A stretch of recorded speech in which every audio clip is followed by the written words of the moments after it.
Tu me dis Thierry ton go. Bah c'est bon. Ah oui, d'accord.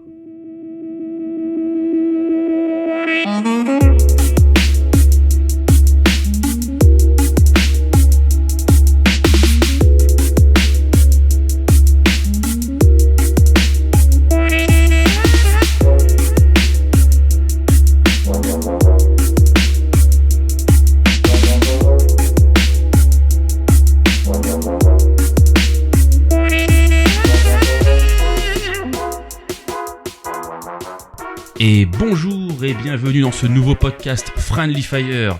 Je suis entouré de la chère équipe, sans Seb, mais avec Romuald. Comment ça va Romu ? Ah ça va nickel, et bien le bonjour à tous. Alex, tu vas bien ? Impeccable, bonjour à tout le monde, et toi ? Moi, ça va. Je suis juste intrigué par cette espèce de boîte, je vous fais de la SMR en même temps, que Romu a acheté pour Thierry, pour rouler des cigarettes. Ça ne sert strictement à rien, mais bon, voilà. Si, ça sert à rouler des cigarettes. D'accord, ok. Bon, bah je m'arrêterai là du coup. Et Thierry, toi, ça va ? Ça va nickel, et toi ? Ça va, super. Merci pour la deuxième fois. Je vais toujours très bien. Eh bien, écoutez, moi, je voulais vous parler d'un tout petit truc avant qu'on commence. Je sais pas si vous avez entendu parler de Gurren Lagann. Je connais un peu, ouais. J'enchaîne parce que moi je l'ai vu, je voulais juste en parler un tout petit peu. C'est un espèce de seinen, j'en avais un peu parlé la dernière fois aussi. Neketsu, je l'ai fini. C'est-à-dire que c'est l'histoire d'un héros qui se surpasse, mais au-delà de tout ce que tu pourrais même imaginer, quoi. Ok. Et j'ai trouvé ça très inspirant. J'ai vu la fin est super cool et je vous le recommande vraiment, quoi. Ok. Voilà. Petit point rapide, du coup tu disais un seinen Neketsu, c'est ça ? Alors un seinen, c'est on va dire un manga qui aborde des thématiques un peu plus adultes dans ce qui montre Mature. visuellement mature, ouais, dans ce qui va montrer visuellement forcément et aussi dans les sujets qu'il va aborder. Là, bon, c'est plus visuel. Alors je dirais plutôt seinen. Du coup, Neketsu parce que c'est vraiment la quête du héros qu'on peut retrouver dans tout ce qui va être Dragon Ball, Naruto, donc le héros One Piece, le héros qui va se surpasser par la force de l'amitié, la vengeance de quelque chose, etc., etc. Très souvent des tournois. Exactement. Donc si vous aimez les animés, que vous ne connaissez pas Gurren Lagann qui est sorti maintenant il y a peut-être 20 ans, pas loin. Thierry, tu me corrigeras. On nous fera une petite vérification à la régie. Voilà, vous verrez. Je vais te dire ça de suite. Et donc c'est un animé ou c'est un C'est un animé uniquement, ouais. et franchement, voilà, je l'ai fini, ça vaut le détour. Et tu saurais nous l'épeler ? Gurren Lagann, Gurren, G-U, 2R, E-N, et Lagann, L-A-G-A-N. Ok. 2N. Merci. 2N, voilà. Ok. Bah écoute, Gurren on Lagann, c'est Pas du tout si entendu ça parler. vous intéresse, mais c'est très... Première diffusion, 1er avril 2007. 2007, donc ouais, une quinzaine d'années. 15 ans quoi. Et voilà, c'était super cool. Je Et voulais tu juste en peux le parler trouver vite sur Netflix ou des trucs comme ça ou pas fait. du Ah, tout, tu sais peux le pas trouver... Alors Tu- sur les... Tu peux le trouver. Tu Voilà. peux le trouver, mais après sur les plateformes de streaming, même les spécialisés Je sais pas dans s'il les est sur animés, Crunchyroll. il Ouais. n'y est pas. Genre ADN Sur ou Crunchyroll, je sais j'ai pas regardé, Tu l'as il pas n'y est trouvé pas. Bon. Eh ben, ADN, Crunchyroll, je crois pas si- qu'il y ait non plus. Il faut passer par les côtés sombres pour le retrouver Voilà. quoi. Ouais, voilà. Vous en les aura connaissez Des fois mieux c'est que sur nous. YouTube les vieux mangas. Hein. Ouais, c'est vrai, j'ai pas regardé. Il y en a sur beaucoup qui YouTube. sont sur YouTube, Ça. les anciens. Quelquefois ils sont. pas. Y a pas les Naruto Si, J'ai- Naruto il y est, ouais. C'est ce Et que- même en VF, ouais. en VF, ouais. Bon, voilà. Bah, par contre, Gurren Lagann, je l'ai regardé en VF. Ne m'insultez pas, mais j'ai beaucoup de mal avec les doublages japonais. Alors, je sais que Ouais. c'est une hérésie absolue, mais bon, voilà. Ouais, t'es bizarre, mais c'est bien, Ouais, je t'assumes, suis chelou, c'est le ouais. principal. Toujours. Voilà. J'ai pas ça me trouvé fait un sur penser YouTube. que- De ça quoi J'ai pas trouvé sur YouTube. De quoi Gurren Lagann. Gurren Les Lagann. épisodes. Ah non, c'est voilà, dans le côté obscur de la force, on va dire qu'on peut le retrouver, et en très bonne qualité. d'ailleurs. Mhm. Voilà. C'était ma petite parenthèse. Ok. Ça me fait penser à l'épisode sur Naruto, les trucs un peu longs où je n'étais pas là pour en parler. Attends, j'étais là celui-là. Naruto, t'étais pas là. Non, j'étais pas là. En T'étais effet, là à je n'étais pas là. Stranger Things. Voilà, ça me fait penser à cet épisode, du coup je l'ai écouté. Ouais. Et vous m'avez donné envie de re-regarder Naruto parce que moi, contrairement à vous, à l'unanimité, j'ai pas trouvé qu'il était si mauvais que ça sur la fin. Et du coup, je suis en train de remater Naruto. Voilà, c'était bon, c'était la petite histoire. Eh ben, écoute. Bah écoute, T'en es où Et T'en c'est- es où Ouais, j'ai dû mater, j'en suis au 5e épisode là, hein, donc. Ah je- oui, d'accord, ouais. Ça avance. ah, tu vas faire les fillers.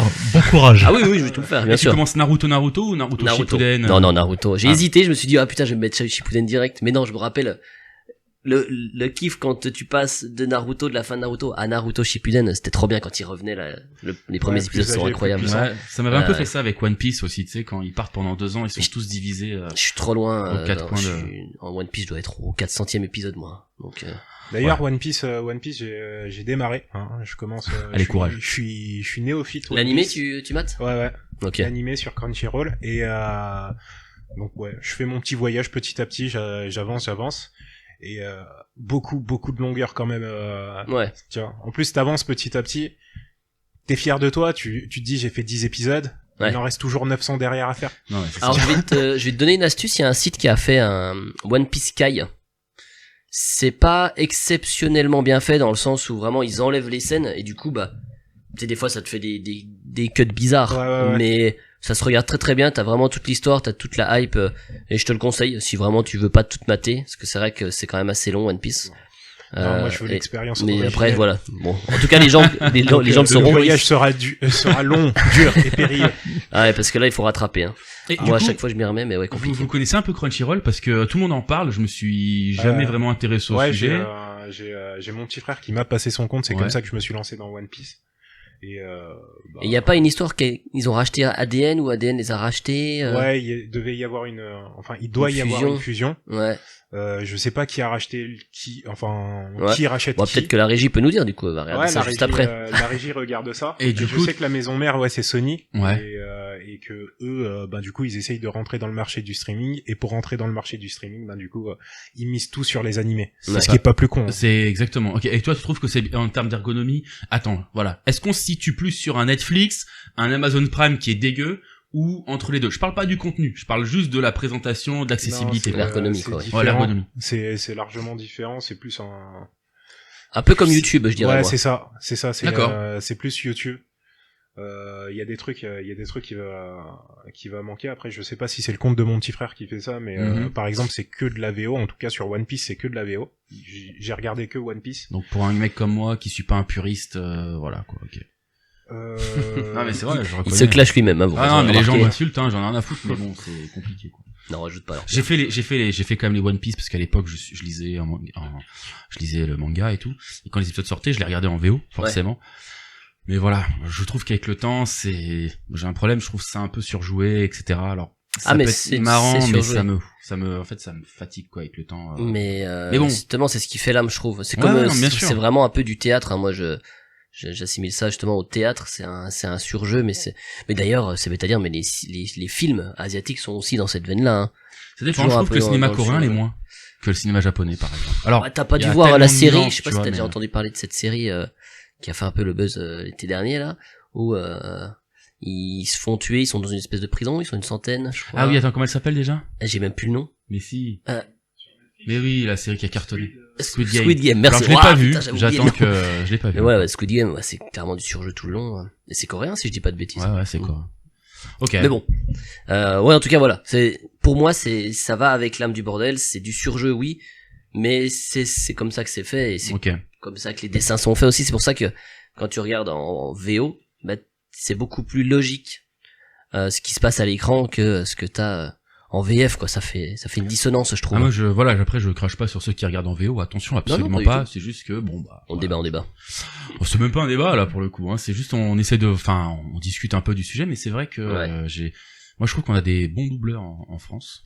Et C'est pas trop le problème des doubleurs en général. Hein. Ouais. C'est que tu perds de l'intensité des textes Je parce pense, qu'ils sont réécrits et ils sont rarement réécrits correctement en plus, quoi. ok. Et c'est comme toute VO et tu repasses en VF, t'as toujours des pertes, hein, des blagues qui passent pas, des trucs qui sont voilà, on en revient toujours à Ken, hein, Ken le survivant. Non, mais c'est notre époque, c'est autre chose, tu vois, quand même. Non mais c'est pour expliquer.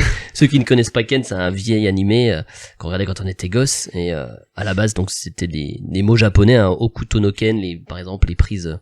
Et ils ont transformé ça par au couteau de cuisine. Bref, voilà. C'était drôle, mais c'est très enfantin. Quoi. À l'école du haut couteau de C'est vrai, cuisine. c'est vrai que le respect était, il y avait aucune considération Ah à l'époque non, pour les mangas, hein, et oh là là. les séries d'animation japonaises, quoi. C'était, C'est ça. Même la qualité des doublages était, on va dire, très inégale. ouais, c'est vrai. C'est vrai que c'était, Ouais, c'est clair. Moi, ça me fait penser à Dragon Ball Z, et on s'en est bien sorti en France là-dessus parce que clairement on a eu des trucs assez horribles. Mais à la base, les protagonistes de Dragon Ball Z, ils ont tous des noms un peu de légumes. C'est ça, ouais. Ouais. Heureusement qu'ils nous l'ont pas fait à la française, hein. Ouais, je te jure. À nous appeler Tu vois, Sangoku. végétal. Ouais, c'est ça. Cacarotte. Sangoku carotte. On s'en est bien sorti de ce côté-là, je crois. Ouais. Mais bon, après, moi, je trouve que c'est, enfin, moi, je restais un peu coincé en enfance, peut-être, tu vois. Je regardais tous mes films quand j'étais petit, bah, en VF. Oui, c'est une question d'habitude aussi. C'est ça. C'est-à-dire. Mais moi, pendant très longtemps, vas-y, excuse-moi, Thierry. Non, excuse-moi, T'as je te trouvé. coupe. Du coup, pour revenir sur ce qu'on disait un petit peu plus tôt, c'est fin 2020, Sony s'était payé Crunchyroll, Ouais. autrefois détenu par AT&T, pour la somme de 1 milliard, 1,1 de dollars. Et c'est français ou international, Crunchyroll? Je sais pas. Ok. Et Qualité non, en base je crois que française, à mon avis. je crois que c'est américain puisque du coup Ouais. détenu Ah oui, par peut-être, AT&T, Ok, ouais. Ouais, c'est pas très avec français. l'objectif de devenir le roi des animes à l'international. Quelques mois plus tard, c'est Crunchyroll qui absorbe ADN, un diffuseur français, c'est ADN qui est français, Ah, Ok, d'accord. et qui est donc racheté par Sony. Ok, donc aujourd'hui, il y a plus ADN. C'est ça, le catalogue d'ADN est intégré à Parce Crunchyroll. que moi, c'était ADN que je regardais.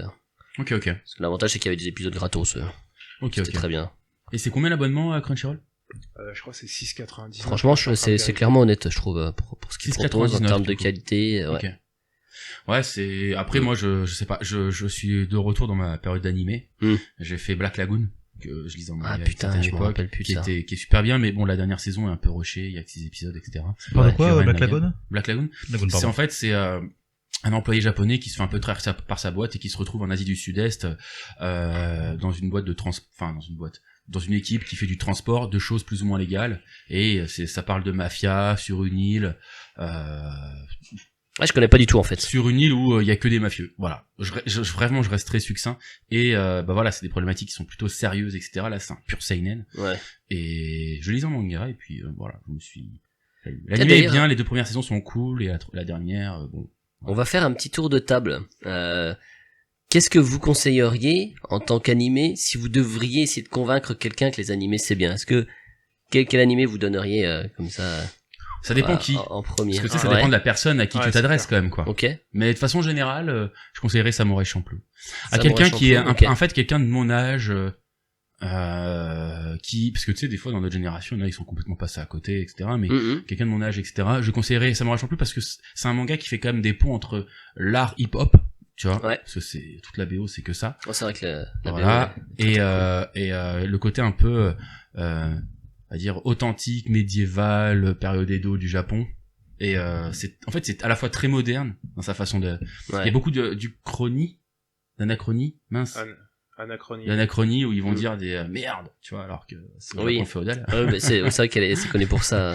Et c'est super bien animé, l'histoire elle est cool, les personnages, c'est marrant, c'est touchant. Ah, je me rappelais pas que l'animation était si folle que ça. Ouais, les combats au sabre, c'est une Ah ouais, je m'en souviens plus. Voilà, je J'ai conseillerais jamais ça vu parce en que ça, il y a quand même des ponts qui sont faits, où Ouais. c'est un réel animé, tu vois, vraiment.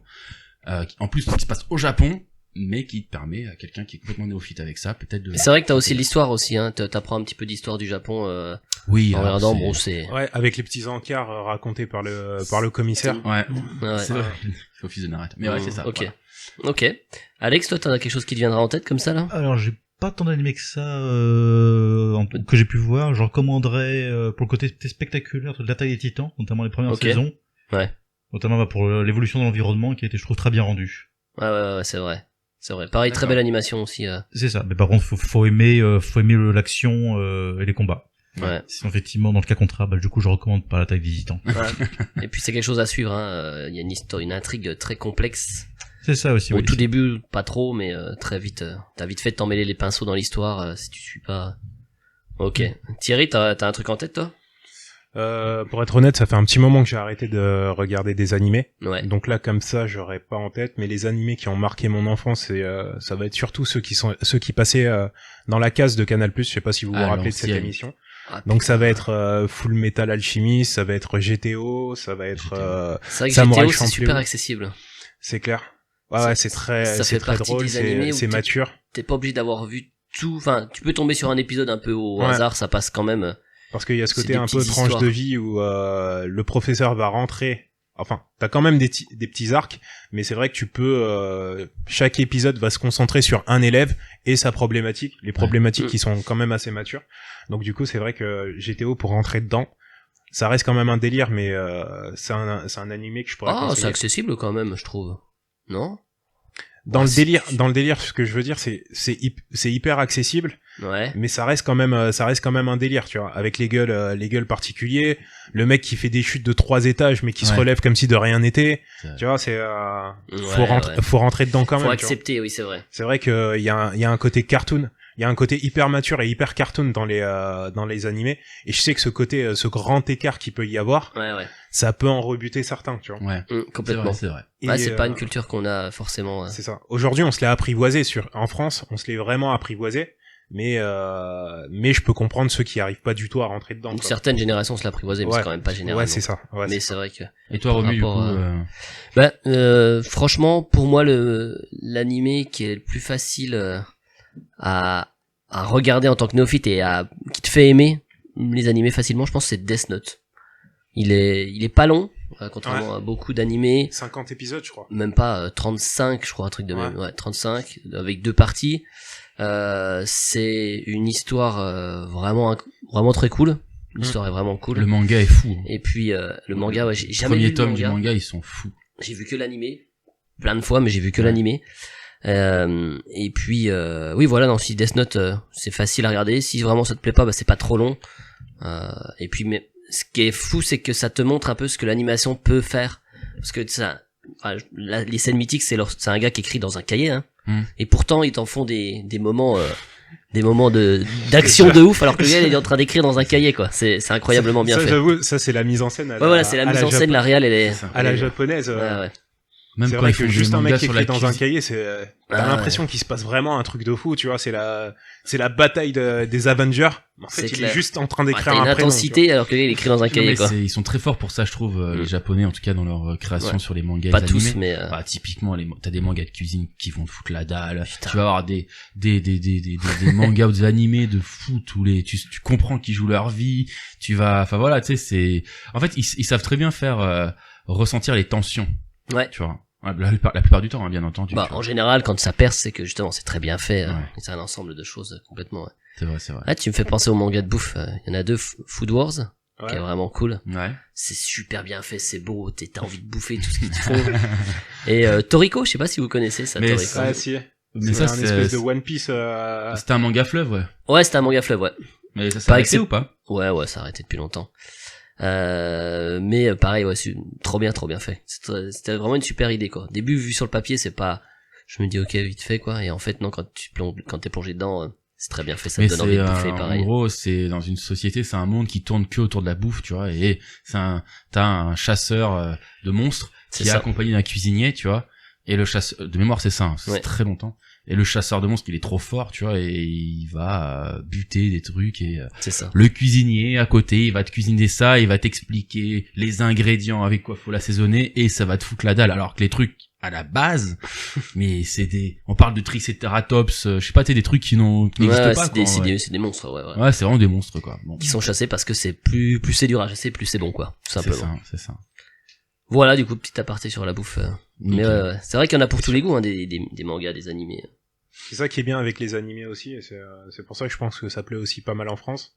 C'est que tu peux vraiment y trouver ton compte. Il y Ouais. a toujours, enfin, ils arrivent à trouver des concepts. Ouais. Mais il y a qu'au Japon que tu peux trouver des concepts pareils, tu vois. On parlait de Toriko, mais Toriko faire un neketsu, donc du coup une quête initiatique C'est ça. sur un mec qui doit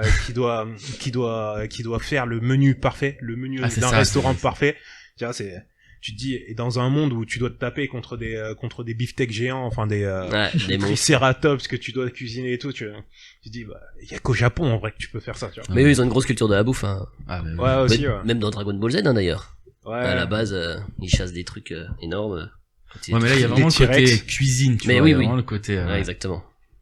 Non, c'est c'est vrai. vrai, c'est vrai. Et c'est vrai que le genre de grenier a montré plusieurs émissions, pareil, t'as un concept, tout le manga tourne autour d'un mec qui doit faire des plats. Rien que ça. Ah ouais. Le chef cuistot, j'ai oublié le truc. Le petit chef. Le petit chef, voilà, c'est ça, bon, chaque fois qu'il prépare Je un truc connais de pas bouffe, celui-là. t'as l'impression qu'il C'est le remplit vieux, de drogue, Ouais. tellement les mecs qui vont en 7ème ciel. Ouais, après, c'est vrai Peut-être ça le secret, hein, si on nous le dit pas.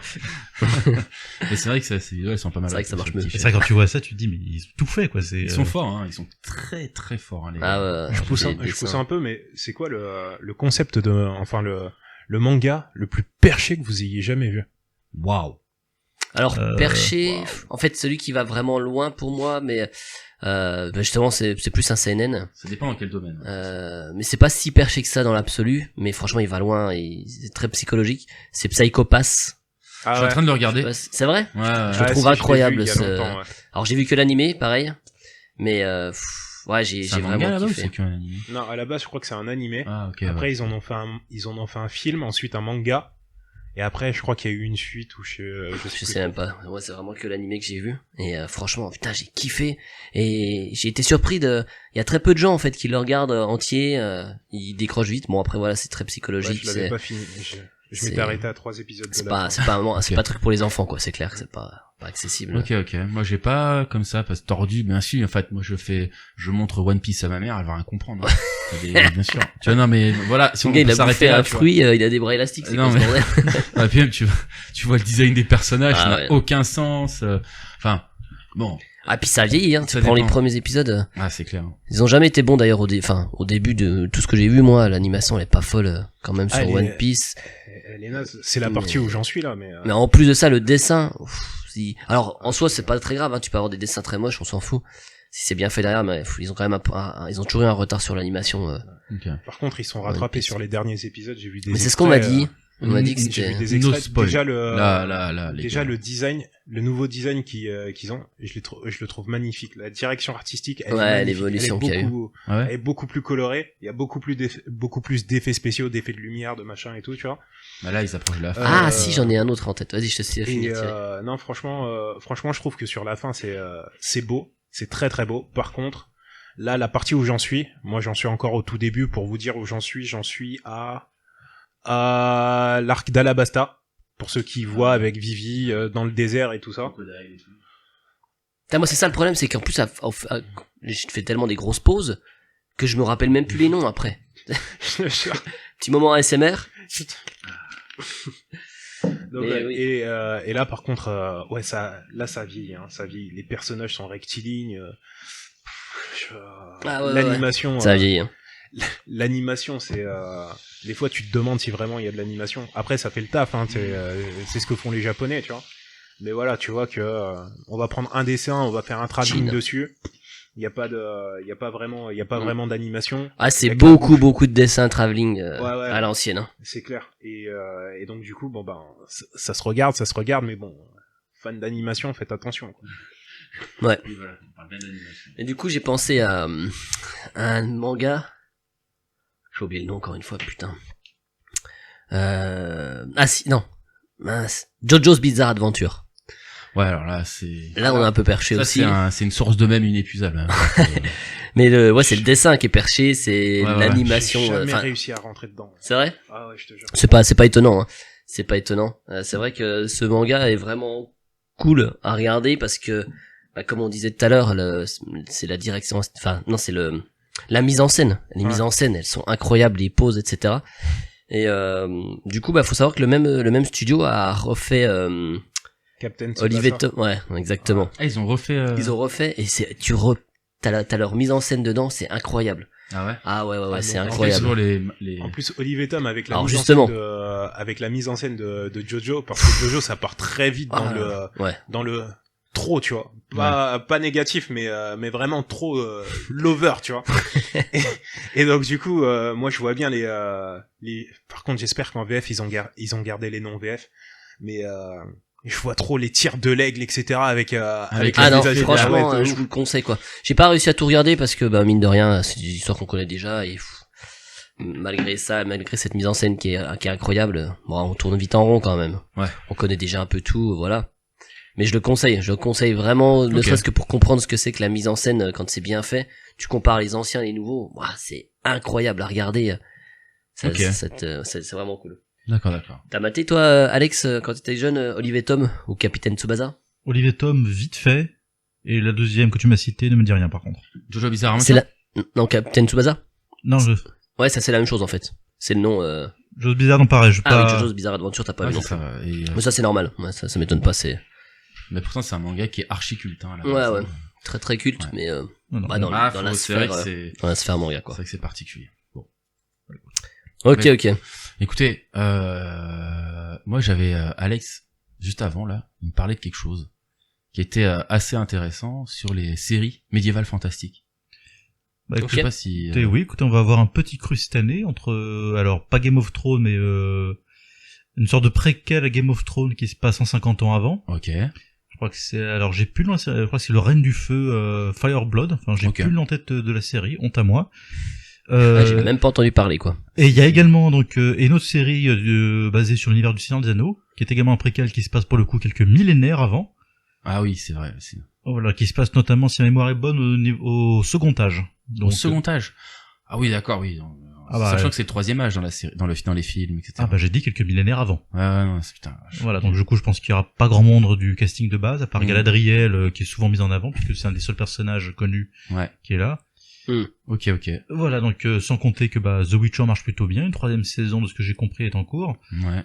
Donc écoutez, pour ceux Mais t'avais l'air de dire, juste pour nuancer un peu la chose, que tu trouvais à ton goût, hein, bien sûr, enfin selon toi, qu'il y avait une sorte de recrudescence, en tout cas de retour un peu à la mode, à l'heroic fantasy. Alors là on t'a parlé des séries principales, mais il y a aussi toutes ces séries qu'on connaît un peu moins, qu'on ne citera pas là, hein, je pense, aujourd'hui. Et toi t'as ce sentiment-là réellement que ensuite à voir comment ça marche quand le public le prend, si elle se ramasse toute, du coup il y aura pas mais en retour à termes la de mode. sortie de production, c'est vrai qu'il y a pas mal de choses. Ils misent dessus effectivement. Bon, ensuite ils misent sur des licences qui ont marché. Oui, c'est vrai.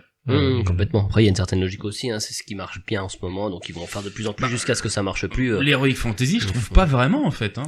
Ça marche reprend bien en quand ce même. moment. Ouais, Ah ouais. il y a... attends.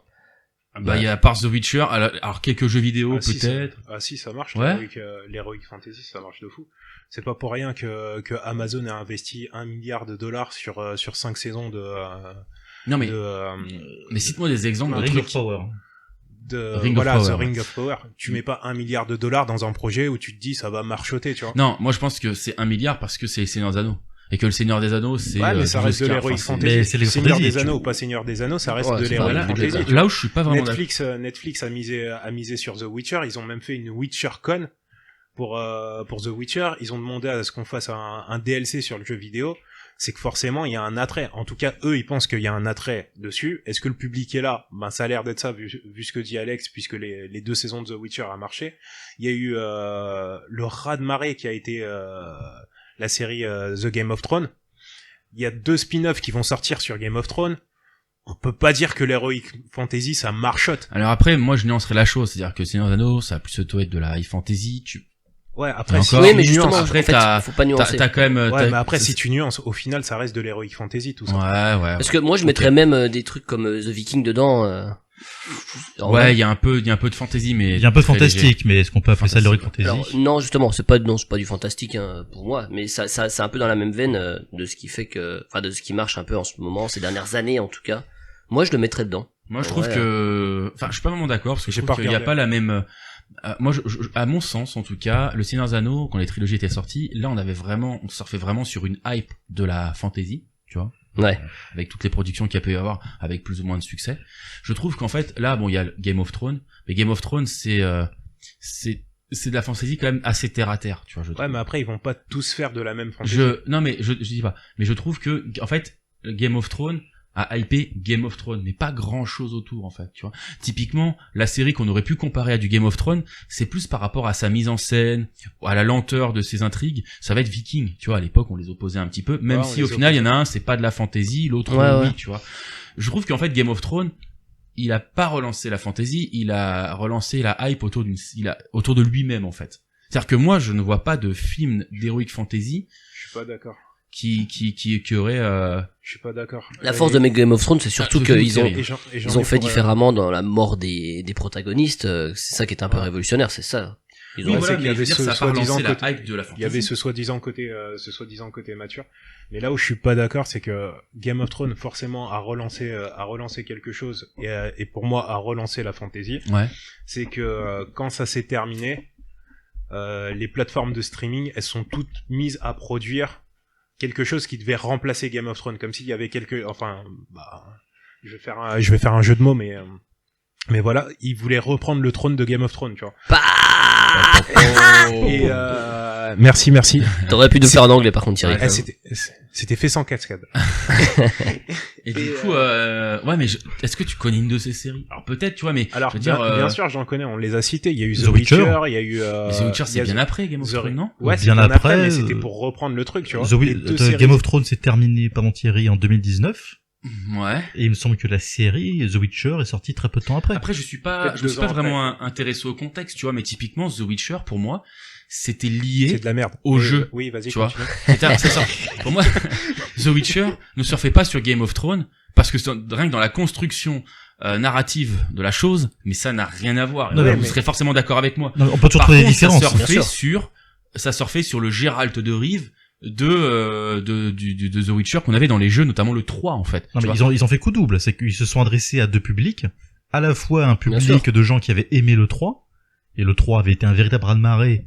Aujourd'hui, 7 ans après, à l'heure où on enregistre cette vidéo, le jeu est encore très plébiscité. Ouais, non, mais c'est sûr. Mais Et d'autre côté, tout un public effectivement qui avait vu Game of Thrones se terminer, pour certains pas trop bien.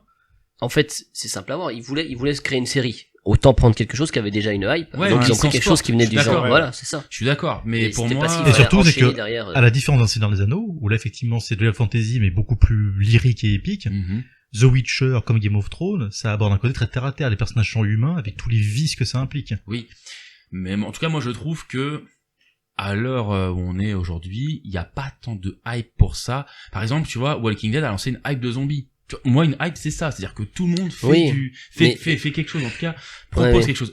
À l'heure actuelle, bah, il y avait Game of Thrones qui faisait de la, C'est on va pas dire, une dark hype. fantasy. Ils ont lancé une mode, Ils on ont va dire. même pas, Mais si. enfin, Enfin, de ce type de série-là.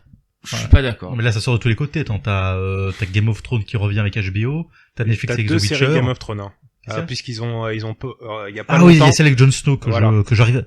Alors je le mets dans la tête parce que je l'oublie sans arrêt parce que Celle avec Jon Snow, comment ça? C'est-à-dire, ils ont annoncé il y a pas très longtemps qu'ils officialisaient une série sur Jon Snow.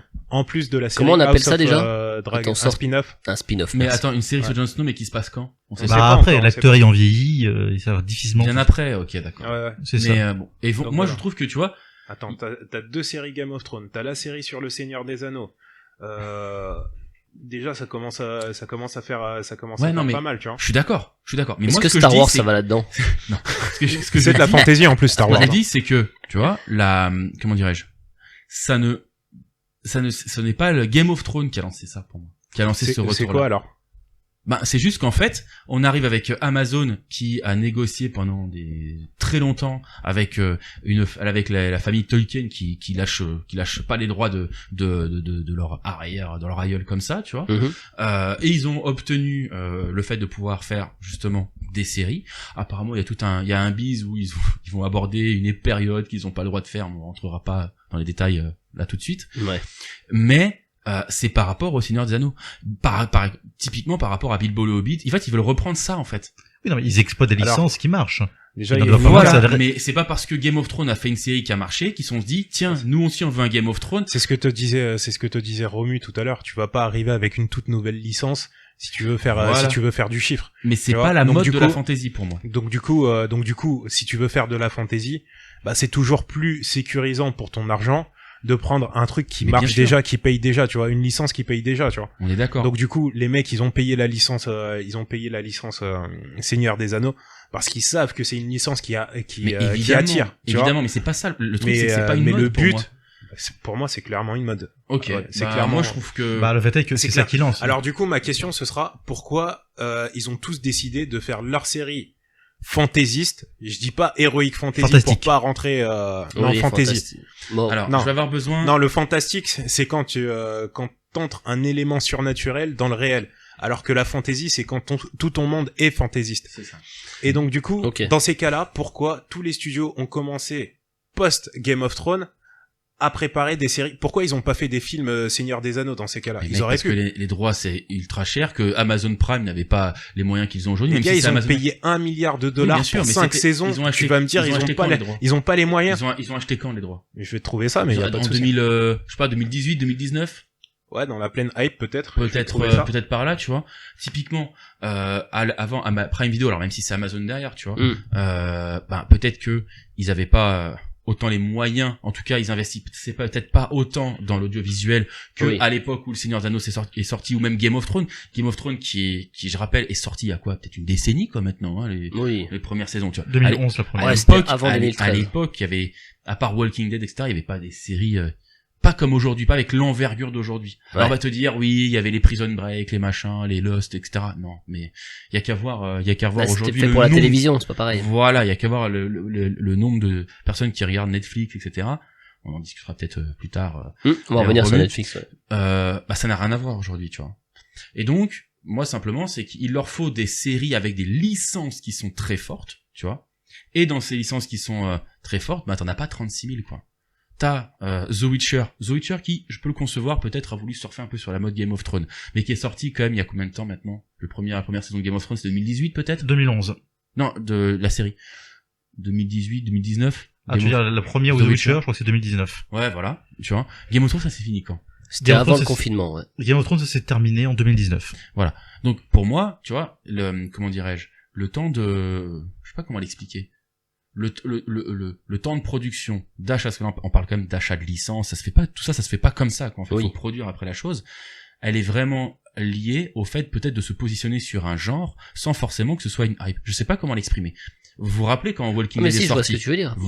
Je comprends bien ce que tu veux dire. Vous vous rappelez quand Walking Dead est sorti, il y a eu un raz-de-marée zombie. Mais vraiment, typiquement, il y avait un raz-de-marée zombie, des séries, des films, etc., tu vois. Bah, moi, je trouve qu'avec avec la fantasy, on en est pas encore là, tu vois. Tout simplement. Enfin, à part The Witcher et Seigneur des Anneaux. Et Game of Thrones. Oui, mais Game of Thrones qui existait déjà, on part du principe que c'est lui qui a relancé la hype, tu vois. Comme licence, je vois, il y en a qui existent, hein, des séries là dont je saurais pas donner le nom, mais ça reste quand même assez mineur, tu vois. Ouais. Ensuite, on n'est pas en pleine vague comme Avenger avec les super-héros où on avait que de ça tout le temps partout, tu vois, c'est pas la même chose. Ouais, non, c'est pas la même chose, c'est vrai. À voir ce que ça sera ensuite. On parle de séries qui, pour les 2 tiers d'entre elles, ne sont pas encore sorties. Il y a que The Witcher qui est sorti, Game of Thrones qui commence un petit peu à revenir, mais bon, ça commence à faire effectivement un petit moment maintenant. Ouais. Donc, 2 séries sont pas encore sorties, à voir effectivement comment ça se passer quand elles vont sortir. Oui, c'est vrai. Hein. Là, on parle de géants qui vont nous noyer sous la com jusqu'à ce qu'on en dégueule. C'est vrai. Oui, ils vont tous se bagarrer pour qu'on aille voir leur série à eux et pas celle du voisin. Oui. Donc, ne t'inquiète pas qu'ils vont bien se concurrencer les uns les autres. À voir si à ce moment-là on parle pas là. Là, on parle de séries qui vont pas arriver à confirmer par la régie avant encore plusieurs mois. C'est ça. Et d'ailleurs, j'en profite, je me permets de reprendre un peu le flambeau d'Alex. On a cité donc les 2 prochaines séries Game of Thrones. Donc là, sur la page Wikipédia de la série Les Anneaux de Pouvoir, The Ring of Power, ce bilingue, incroyable. Il cite le Hollywood Reporter, pardon. Donc un site qui est quand même normalement assez sérieux dans le domaine du divertissement. On cite nos sources, nous, hein, attention. On cite nos sources, effectivement. On leur fait un peu de pub. Ils disent, le 13 novembre 2017 est dévoilé l'achat par Amazon des droits 2017, TV mondiaux du Seigneur des Anneaux pour 250 millions de $, dans le but de réaliser une série sur le sujet. Amazon, qui possède un service vidéo à la demande, espère concurrencer le succès de Game of Thrones sur HBO. Ouais, parce que ça a été signé, validé en 2017. Ça veut dire que ça se trouve, ça faisait des mois, des années qu'ils négociaient les droits avant. Ouais, c'est possible. Ouais. Et pour moi, c'est même sûr. Pour moi, il y a pas encore. Alors, je rejoins du coup un peu Alex quand les choses vont sortir. Si ça marche, tout ça, peut-être que là, il y a une hype qui se créera. Mais pour l'instant, je trouve qu'à au moment où on se trouve, il n'y a pas vraiment de hype autour de la fantasy. Il y a pas tellement de hype. Il y a 3 géants de la vidéo en ligne. On va voir. En fait, le truc, c'est que moi, c'est les gens qui font la hype aussi. Hein. C'est ce que je disais un petit peu plus tôt, c'est que eux, les studios, ils voulaient quelque chose pour concurrencer, Game of Thrones. C'est ça. Et ils se sont lancés à fond dedans. Après, les gens, est-ce qu'ils ont été réceptifs? C'est ce que je disais, tu vois. Bon, du coup, Alex, il disait que les 2 premières saisons de The Witcher, c'était des succès. Est-ce que les gens sont vraiment réceptifs au truc? Je sais pas. C'est typiquement les attentes. Moi, c'est ça, en fait. Ce qui va faire la hype, c'est l'attente des gens. Mais en tout cas, il y a un truc. Game of Thrones Ensuite, il y a une différence entre 2011 et maintenant. C'est qu'avec Game of Thrones, les gens ont découvert un univers à part. Ça. Bon, t'avais un petit groupe qui connaissait les livres. Moi, je sais ce qui va se passer, on vous sait. Dont j'étais. Je suis un connard, je l'admets. Mais voilà, donc les gens, dans une très grande partie, découvrent un univers, que ce soit Game of Thrones, le Seigneur des Anneaux. et même The Witcher qui est déjà sorti, les gens vont découvrir un univers familier. Donc est-ce que ça va faire la même hype? Et quand j'ai la hype, c'est que je pense aussi à tout ce que ça entraîne, la vente de produits dérivés, de jeux, de BD, de romans. Là, on va dire dans Game of Thrones, achète mon trône, achète mon symbole Stark, achète mon épée. Ah, mais c'est ça. Et encore une fois, ça va dépendre de ce qu'ils arrivent à en faire, hein. Si le public est au rendez-vous, c'est pas que le public. Aujourd'hui, le public, il attend, c'est sûr. On est déjà dans cette pseudo-hype où on attend de voir ça. La preuve, c'est qu'on en parle. Par contre, oui, on n'est pas encore dans la hype où c'est tout génial, il y en a plein de biens, etc. Ça, on pourra pas le savoir à l'avance. Mais il y a pas, moi je trouve qu'il y a pas tant de monde que ça qui en parle. Et là où je rejoins Alex, c'est que finalement, là en fait, on nous prépare potentiellement de la hype, mais ça se trouve le grand public, parce que c'est ça, hein. Moi je parle du grand public un peu comme pour les zombies et les films de super-héros. En fait, ça a marché, donc il y a eu de la hype. Mais ça se trouve, si ça floppe complètement et que le grand public, Madame Michu, enfin bref, les gens qui ne regardent pas ce genre de programme s'y intéressent, là il y aura de la hype. S'ils n'y s'y intéressent pas, après faut définir la hype. Moi, ce que j'appelle la hype, c'est est-ce qu'il y a de l'attente dessus? Et pour moi, il y a énormément de d'attente dessus, que ce soit de la part des studios qui investissent beaucoup dessus, que ce soit de la part du grand public, parce que aujourd'hui, tout le monde est au courant qu'il y a une série Le Seigneur des Anneaux qui va sortir cette année, et tout le monde était au courant que Amazon travaillait sur Le Seigneur des Anneaux dès qu'ils ont racheté les droits, puisque tout le monde savait que c'était la série la plus chère, qu'il y avait tant d'ambition dessus. Le marketing a déjà fait son rôle. Si aujourd'hui on en parle, c'est que le marketing a déjà fait son rôle. C'est pas la série sur laquelle tu vas tomber et tu vas faire du bouche à oreille et t'as pas vu cette série, elle est trop bien, etc. Vas-y, regarde un épisode, tu vas voir, tu vois. L'exemple pour moi, c'est The Witcher, hein. Je trouve qu'on est en plein dedans, hein. The Witcher, tout le grand public la connaît, l'a vu, elle a vraiment touché tout le monde. D'ailleurs, le jeu, le Witcher 3 a vraiment connu un sursaut au niveau de ses ventes, etc. La série, beaucoup de gens ont découvert les jeux exactement. À travers la série. Mais là, je voulais revenir sur ce que disait Thierry, c'est que pour moi, premièrement, les studios créent la hype, mais c'est pas eux qui vont définir si c'est hype ou pas, c'est le grand public. Donc ils créent, ils font leur taf quoi en fait, tout simplement. Maintenant tant que c'est pas sorti, on sait pas. Et deuxième chose, après pour moi définis la hype en disant c'est l'attente. Oui, mais tu vois, le produit n'est pas sorti, on sait pas s'il est bon, on sait pas si les gens ils ont fait des annonces, etc. Donc nous on est au courant, mais donc du coup il y a de l'attente, l'attente est créée, donc le taf est fait. Oui, mais pour moi la hype c'est le tout à chacun, c'est-à-dire que moi la plupart des gens que je connais définis la hype. La plupart des gens que je connais s'en tapent en fait, tu vois, de savoir qu'il y a une série Seigneur des Anneaux qui va sortir, tu vois. Mais vraiment, ils sont au courant. Oui, mais ils s'en foutent. C'est-à-dire ils sont pas hypés. La hype, c'est vraiment quand il y a une attente profonde. La hype, c'est, rappelez-vous, la dernière saison de Game of Thrones quand elle est sortie. Même, je sais pas, moi, ma conjointe, les amis, tu sais, qui sont pas du tout dans cet univers-là, ils étaient comme des dingues. Parce qu'ils savaient que c'était la fin de quelque chose, tu vois. Ouais. Ça, c'est la hype. Le fait de savoir que le Seigneur des Anneaux sort, à part une industrie qui crée sa hype, mais c'est son métier, mais c'est pas de la hype, c'est juste qu'ils sont en train de créer de la hype, mais elle est pas encore là. Nous qui en parlons parce que c'est un peu dans le ton de ce qu'on discute et c'est quelque chose qui nous intéresse, nous on est hypé, moi je suis hypé, mais la hype de façon générale, je suis désolé, tout le monde a raison. Voir, comme Alex disait, quand ils vont nous sortir tout ça, là, si ça se trouve, ça va vraiment créer un élan où il y a tous les seconds couteaux qui vont débarquer et qui vont sortir leurs trucs, etc. Tu vois. Alors, ensuite, comme tu as dit la hype, tu parles de la dernière saison, les gens veulent connaître la fin de l'histoire, mais c'est vrai que pas mal de gens se sont mis à Game of Thrones un peu réticents, un peu curieux. Ouais. Sans plus, la hype est née, si on peut dire, après. Effectivement, Game of Thrones, ça devenait un rendez-vous. C'est ça. Une fois que tout le monde ira bien pris le ton de la saison, les éléments de surprise, la fantaisie mis à petite dose, ce qui est la marque de la série aussi, surtout au début. Mais c'est vrai qu'au début, c'est moi-même Game of Thrones, la première saison, elle m'est complètement passée à côté, hein. Je voyais un poster de Sean Bean en train de faire le con sur un trône avec une épée. J'en avais rien à foutre, je taillais ma route. Oui, c'est un an plus tard que les mecs m'ont dit, c'est génial, regarde la série. Je me suis procuré, clin d'œil.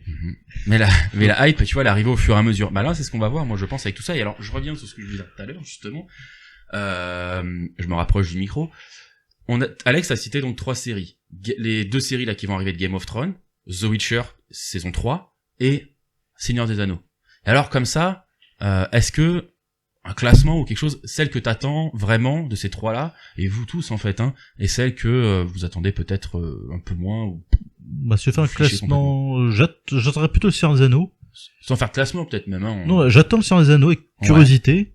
J'attends la série Game of Thrones, avec curiosité moindre. Ouais. Le spin-off. Le spin-off, voilà, une curiosité moindre. House of the Dragon. House of the Dragon et The Witcher, je m'en fous, mais un point colossal. Et pourquoi donc? J'ai regardé les 2 premières saisons. C'est en mode OZEF sur 20. Okay. Attends, j'ai pas entendu, t'as dit quelle série? The Witcher. Ah ouais. La saison 3. Le sorceleur ou je te la conseille quand même, elle est pas mal. Ah, j'ai regardé. Alex, c'est quand même Monsieur The Witcher, il a lu les livres, il connaît l'histoire. Non, pas The Witcher, je pense qu'il y a des mecs qui m'éclatent complètement. Non, mais je veux dire, parmi nous, c'est celui qui a lu les livres, qui connaît bien l'univers, que ce soit les jeux, et qui, t'as combien d'heures de jeu, rien que sur je parle même pas des livres que t'as lus, mais le dernier The Witcher 3. 900 heures de jeu, tu vois. Bon.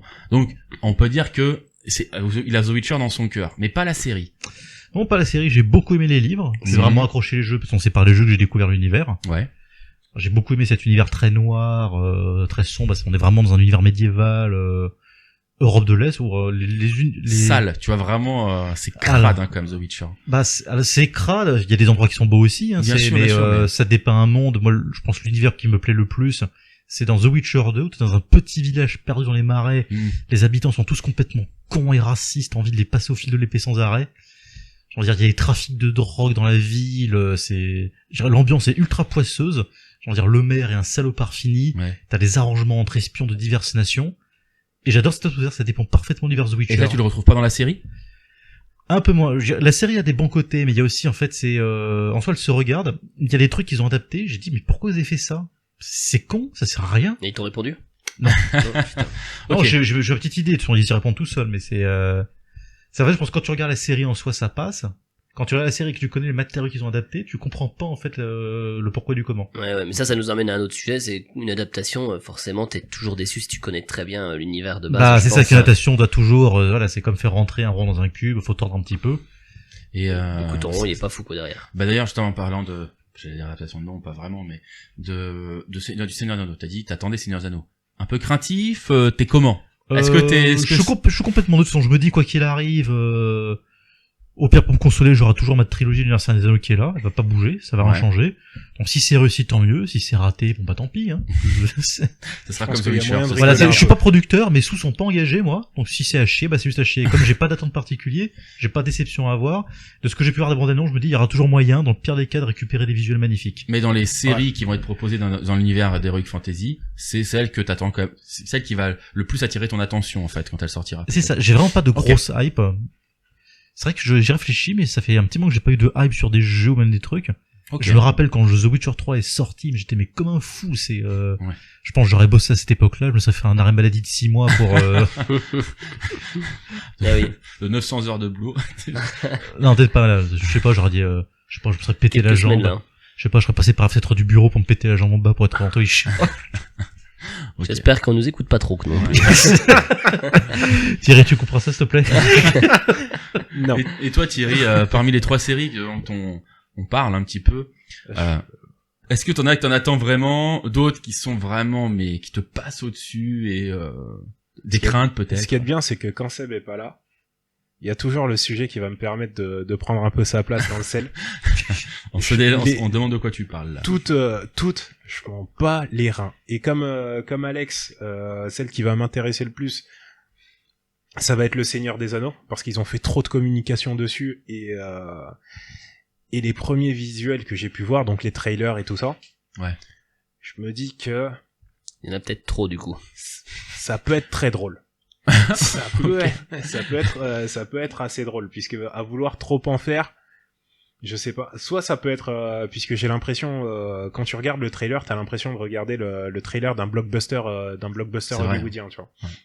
Sauf que là on est sur de la série, on n'est pas sur du film de 2 heures, d'une heure et demie, 2 heures. Donc du coup étaler ça sur 10 épisodes, je sais pas ce qu'ils vont en faire, mais je pense que ça peut être très très drôle. The Witcher, ça a pas du tout été ma cam. Mais rien n'a sauvé. Et la dernière, House of the Dragon. Alors, autant j'ai un gros affect pour la série, puisque j'ai pas lu les livres, Game of Thrones. D'accord. Mais je pense que, moi c'est bon, j'ai tourné la page, en fait. Tu vois, donc, essayer de m'appâter avec une licence comme ça. Mais t'es même pas un peu curieux de savoir? Tu vas regarder un peu quand ça va sortir? Si je serais curieux, je pense que je suivrais de loin. Je sais pas si vraiment je vais regarder des épisodes, mais non. En fait, t'es pas suffisamment investi pour avoir de crainte. T'es juste là, tu vas. Moi, je suis juste. T'es sur le quai de la gare et tu regardes le train passer et voilà. Tu chopes un wagon si tu peux. Tu sais, moi, je suis le gars qui est. qui est de passage. Je rentre, je regarde un petit peu ce que ça donne. Si c'est pas mal, bon ben je m'invite à la fête et je reste. Par contre, voilà, si pic assiette. voilà le pic assiette, tu vois. Et si jamais bon bah l'ambiance elle me plaît pas, bon bah du coup je rentre chez moi, tu vois. Ok. Tu veux dire quelque chose, Alex? Parce que alors Thierry m'a fait penser en parlant de on peut bien rigoler. Il y a une autre série aussi fantastique en cours. Donc tu vois quand même qu'il y en a pas mal qui se profilent. Alors j'ai plus le nom en tête, mais je sais que je me la suis farci un quelques de fois à cause des pubs. Donc t'as une autre série aussi, je vais retrouver le titre. C'était sur quoi, sur Amazon? Je sais plus ce que c'est, tout ce que je sais en tête c'est que t'as un nain magicien avec un bâton dans la bande-annonce. Willow, voilà. Ouais, encore Disney. une autre. Ouais, ça. Sur Disney. On en parlait en plus sur un podcast avec Mich. Ouais. Willow, c'est la suite d'un film des années 80. J'ai jamais vu le film, donc c'est dommage, Mich il est pas là pour en parler. Mais ouais, c'est un nain ou personne de petite taille. Qui doit sauver un bébé qui est magique. Il y a un rôdeur avec des flèches. C'est enfantin ou pas? C'est assez c'est Disney. Donc du coup, ouais, c'est sûr t'auras pas de membres coupés, je pense. Mais voilà, pareil, autre série sur le fantastique. Sur la fantasy. Après, il faut attendre de voir comment le public, la hype, c'est le public qui non, je sais, mais là, j'ai envie de dire, on a quand même maintenant 4 géants. En tout cas, il y a des paris qui ont été faits par les grandes plateformes. Déjà, toutes les grosses plateformes se sont lancées dedans. Voilà. Mais rien sur Apple TV. Apple TV, ils ont rien lancé. Apple TV? Ouais, ils ont pas. Non. Et toi, Romain, toujours un peu à la question. Parmi tout ça, est-ce qu'il y a une série que t'attends plus que l'autre, ou t'as peur de voir ce que tu vas voir? Ouais, non, j'ai pas peur. Même si, oui, de toute façon, aujourd'hui, on a peur à chaque fois qu'on va voir quelque chose avec ce qui est devenu un peu le cinéma, je trouve. Mais le cinéma moi, grand public. Ouais, je regarde pas trop de séries, je prends pas le temps. Du coup, les séries, en général, ça me passe un peu au-dessus. Ouais. Donc, j'ai pas plus d'attente que ça. On verra quand ça sortira. Si vraiment il y a quelque chose qui me botte de ouf, je regarderai, mais je suis pas sûr de les regarder. Je regarderai quelques épisodes sûrement. Puis voilà. Ok. Mais non, j'ai pas plus de hype. À la limite, celle qui m'intéressera le plus, ce sera le Seigneur des Anneaux, comme eux d'ailleurs. Comme mes deux collègues ici présents. Ouais, mais si c'est nul, tant pis. Et puis si c'est bien, complètement, c'est ça. Cool. Au moins, on n'a pas le risque d'être déçu. Tu sais, t'attends à mort un truc, ouais. Puis au final, c'est pas du tout ce que t'espérais. Ok. Et au final, tu te ramasses. Par contre, effectivement, je suis pas en plus dans le trip. J'ai vu à peine 3 images. Je vais descendre la série en bloc. Je connais pas ce que c'est, donc.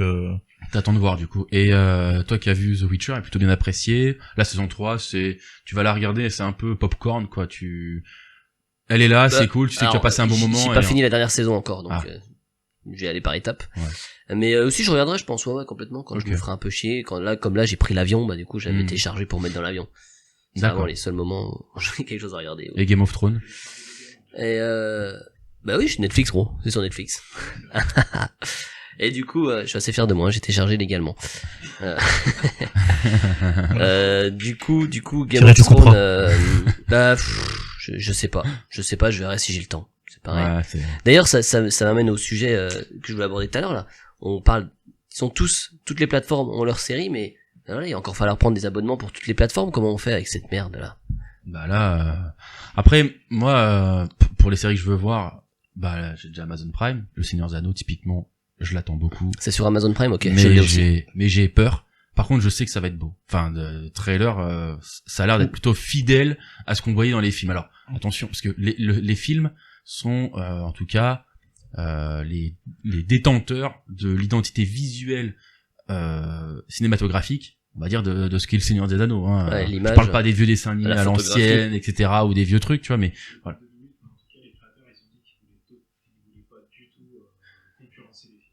Non, mais je parle en tout cas, je trouve qu'en termes visuels, au niveau de la lumière, tu sais, ce côté un peu épique, cette lumière dorée et tout, je trouve qu'on la retrouve plutôt pas mal du peu d'images qu'on a vu dans la série, et ça me rassure. Par contre, j'ai peur de ce que je vais voir à part ça. L'histoire. Quoi. Ouais, sinon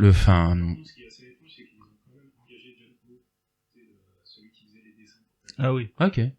Justement parce qu'ils vont certainement créer de nouveaux environnements. Donc autant garder le mec à la même patte, comme ça au moins. Pour essayer de créer un univers un peu plus cohérent, parce qu'ils ont racheté les droits. Enfin, c'est ça. Bref, puis si t'es un gars logique qui s'en inspire aussi, quoi. Puis s'il y a des critiques qui font reconnaître pas les Anneaux, ils lui répondront gentiment. Écoute, mec, on a engagé le même gars. il a bien gardé la même patte, donc c'était pas content. Parce qu'un milliard de budget, tu peux me dire ce que tu veux, hein, mais tu vas capitaliser sur les films qui ont super bien marché et tu vas éviter de prendre des libertés. Alors ils vont en faire, tu vois, dans la série, mais je pense qu'en termes de visuel, il va falloir que les gens se... Ah, mais t'inquiète pas qu'ils ont le cahier des charges comme ça. S'y retrouvent un peu, tu vois. Et c'est un investissement, hein, c'est quelque chose. Voilà, c'est pour ça que c'est si cher aussi, parce que il y a déjà une vraie base. Ouais. Ils ont moins de travail à faire. Alors je sais pas quand est-ce que The Willow sort, mais on a quand même 3 trucs assez costauds qui vont arriver. The Willow, je sais même pas ce que c'est, donc j'en attendrai rien du tout. On a dit quoi? Game of Thrones. C'était comme Thierry, c'est-à-dire que moi j'ai tourné la page de Game of Thrones. Jon Snow, enfin voilà. C'est pas ça, c'est quand t'as tourné la page. On a tous tourné la page. Mais voilà, c'est-à-dire que en fait, je pense que pour être hypé quelque chose, faut avoir des attentes. Surtout moi c'est plutôt nostalgique, tu vois. Le Seigneur des Anneaux, j'espère me replonger dans l'univers de Tolkien, etc. Tu vois. Ouais. Mais autant Game of Thrones, j'ai tourné la page, c'est-à-dire que moi j'attends plus rien de Game of Thrones.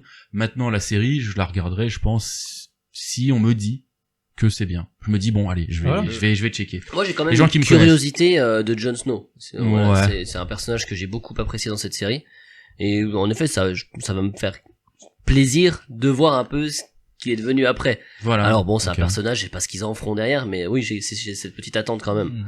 Je suis impatient de savoir ce qu'il est devenu, quoi. Moi, je suis pas impatient du tout de savoir ce qu'il est devenu. Non, moi, c'est plus la mosaïque de personnages que j'appréciais, moi. Ok. C'est plus la mosaïque de personnages que j'appréciais. Oui. C'est vrai. En suivre un seul, bon. C'est vrai. Ouais, surtout dans une région où il risque pas de faire beaucoup de rencontres, a priori. Oui. C'est vrai.